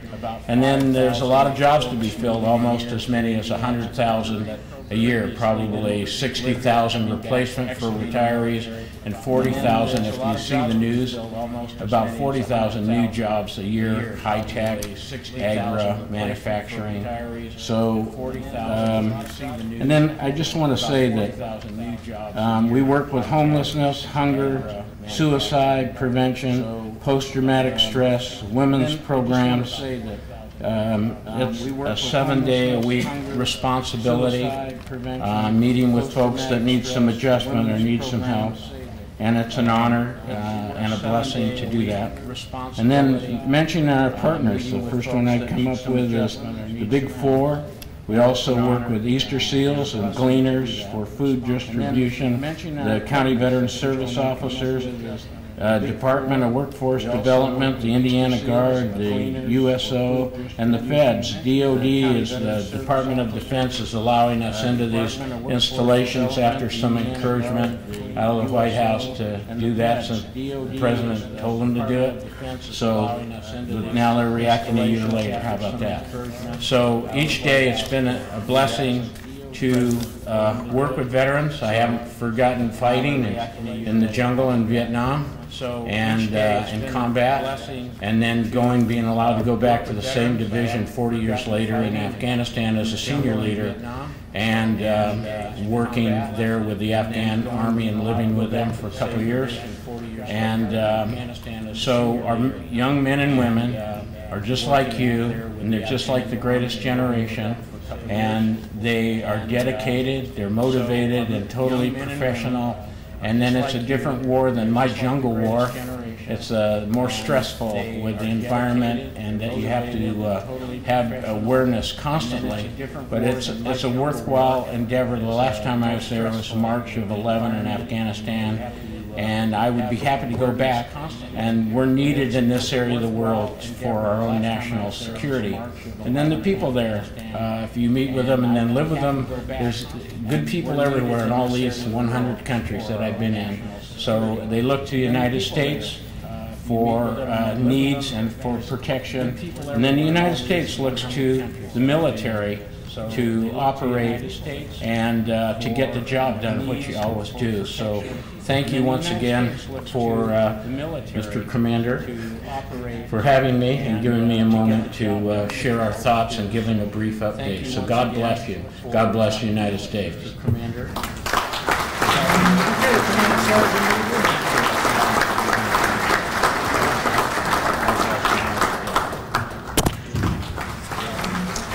Well, I'd just like to thank Command Sergeant Major, retired, Mr. Brown, giving all that information out there. Well, I'd just like to thank Command Sergeant Major, retired, Mr. Brown, giving all that information out there. Well, I'd just like to thank Command Sergeant Major. Are you ready, sir? Mr. Brown, giving all that information. All right, now I got a little funny story. We have our past department commander over there who always smiles, Mr. Jewell. Smile. We have our past. There he is. Okay, now he looks good. Listen, I tell you what, I served under him as a membership chairman, and one of the things he told me at 777, don't go in the basement unless you have a hazmat outfit on. And one of the things he told don't go on the third floor because it's so dusty. You need a mask. Don't go in the basement unless you have and that's why we left that building. And it's really funny. Somebody else is going to take it over. You need a mask. And it ain't us, but it's part of the federal government. Things work in such wonderful ways. It's unbelievable. And it ain't us. Thank you, Commander. And now to the lectern, Will Henry, our adjutant. Thank you, Commander. And now to the lectern, Will Henry. At this time, we're going to take donations to programs. If you have any presentations for the Commander, Commander, if you would, go to the lower platform and we'll have folks come up and make those presentations. If you have any presentations for the Commander, Commander, if you would, go to the lower platform and we'll have folks come up and make those presentations.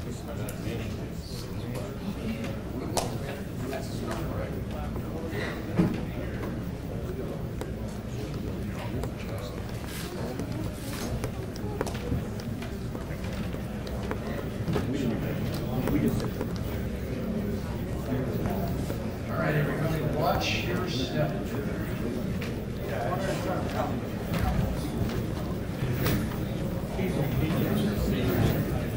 All right. Everybody, as you come up here, please state your name and what the donation is for, who gets it, or whatever. Everybody, Mr. Polito, come up here. Thank you, Commander. My name is Al Polito, and I am the district chairman for IPH. I have a check for $300. This happens to be when you're Commander. My name is Al Polito, 69. My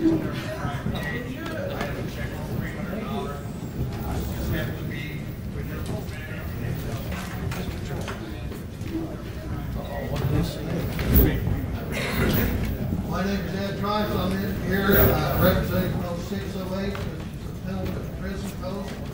I've got one check. I know it's already seen. Ed Trice. I'm in here at the Sons of American Legion and Post 608 Prison Post. There's a check for $608 to you for whatever you want to use it for. Thank you very much. And then also from that post, I've got another check here to Operation Comfort Warriors. I'll present it to Jim here from the American Legion for Operation Comfort. I've got another check to Operation Comfort Warriors.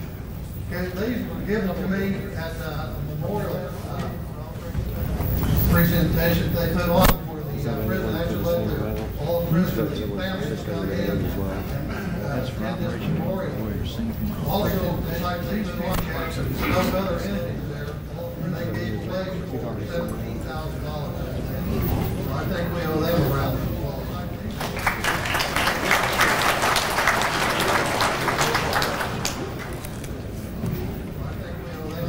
Post 608, that's a captive audience. Gina Owens, 7th District. I have a check in the amount of $500 from the 7th District for IBEX.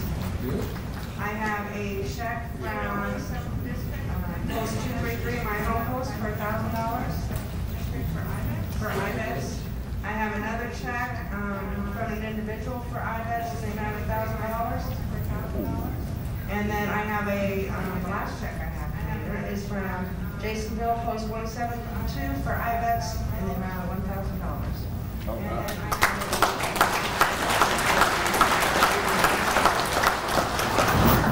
By the way, that check for $1,000, that was given by Julie. Thank you. By the way, that check for $1,000, that was given by Julie. Sue Hunt from the 8th District, and from our cornhole tournaments, we have a check for $1,000 to go towards the department sign. 8th District, and from our $1,000 to go towards the department sign. Also, from the 3rd District, coming in, my good buddy Jack Cook, who is not with us this weekend. You know, Jack walked the mini marathon for IBEX, and he has been turning in money all along. So today, I have 2 checks for $131. One from my home post, 210. He has been turning in money all along, and I have $131. 2 checks for $131.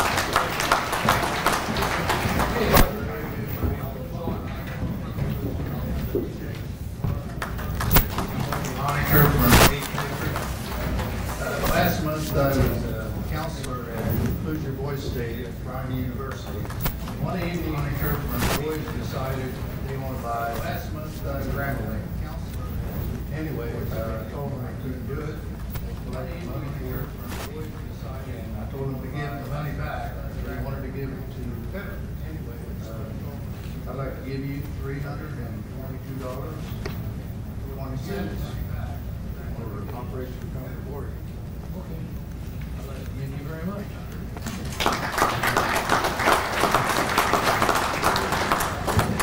OCW again, yeah. Larry Line, Post Commander 97. Ron Kaiser, my SCW. We have 4 checks for you. One for CW, 97,000. One for Coda for 1,000. Personal check of 200 to your fund, whatever you want. And also 5,000 for IBEX.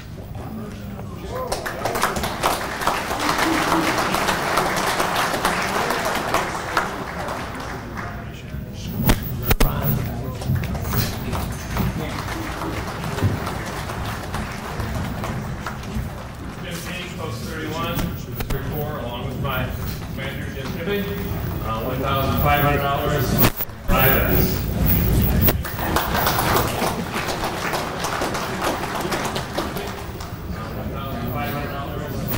Land of 1,000 lakes. Should try fishing over there. Mark Oregon, Speedway Post 500, the best post on the west side of Indianapolis. Check for $500 for the emergency relief fund, and another check for $200 escort on the west side. Check for $500 for the emergency relief fund.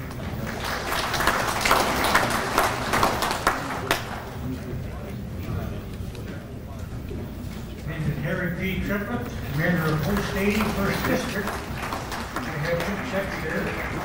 The amount of $250 for the American Legionnaire. And another one for $250 for the American Legion Puerto Rico Relief Fund.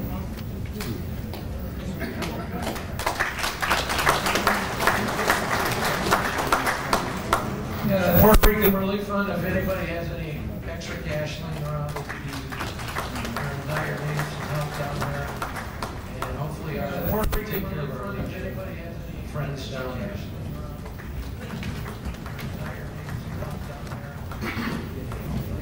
Might be the best post in Speedway. But we're the best on the west. Commander, I have two checks here from the Ladies Auxiliary Unit 64. We're the best. Check for OCW for $50. And another check from the Euchre Gang, $224.16. Check for OCW. Thank you.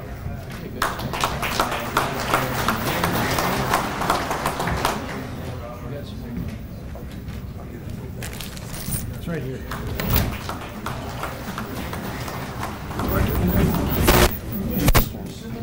Commander, last but not least, Joe Simonetto with the 1st District. We are very proud to be here today to give these checks to our department commander, which is Joe Simonetto of the 1st District.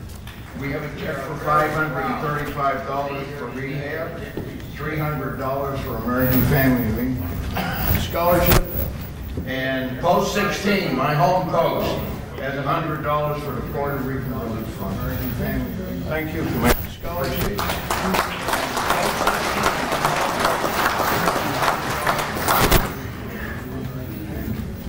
Okay, on the update on some of the donations we've had this weekend for Operation Cover Water, besides the ones you just heard.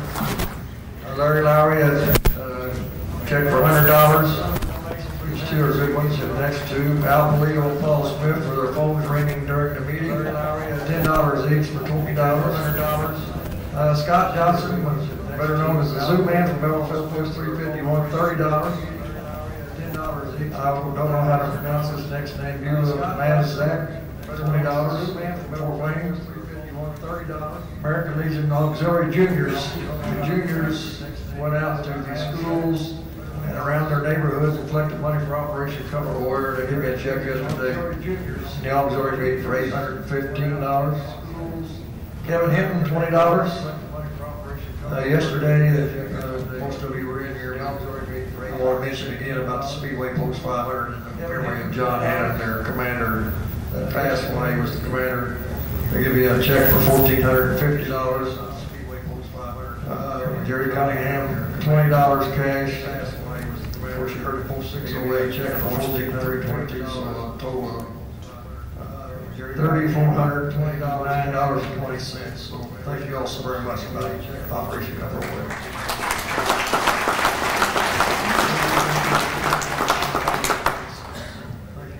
Well, Commander, it looks to be a good chunk of donations there. More than $13,000 in donations that were just received by the department. Thank you, everyone. More than $13,000 in donations that were just received by the department. Thank you, everyone. Any announcements?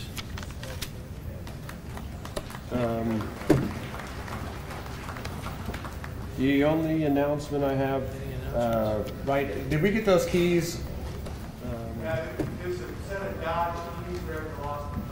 Yeah, there's a set of Dodge keys. Dodge key fobs. Okay. That was the only thing that I had. We'll see you after lunch at the next session. Okay. That was the only thing that I had. Well, can you believe I ran out of pages here?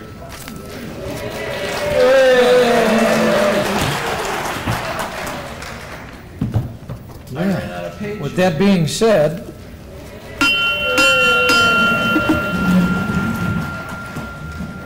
please join me in saluting the colors of our country. 1, 2. We are in recess till 1 p.m. Please join me in Thanks for showing up. And we're back on track. 2. We are in recess till 1 p.m. Thanks for showing up. And we're back on track.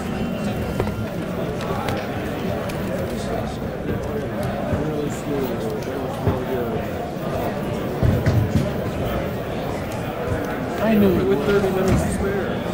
We're out of here 30 minutes. You want to make an announcement about lunch for those award winners? Yeah, I told you. I thought we were supposed to talk about that.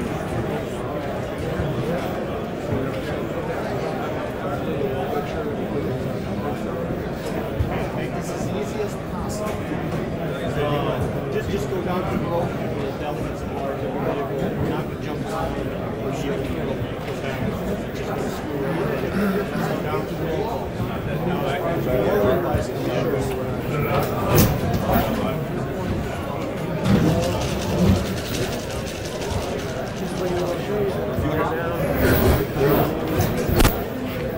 Sergeant at Arms. The ones that are going to happen, well, the first 11 now, as far as the three, the first, the 11th, and the 4th will nominate somebody. All these rest and all the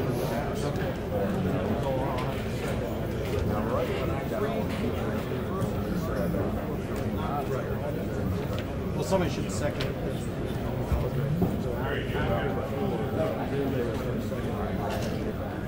Right.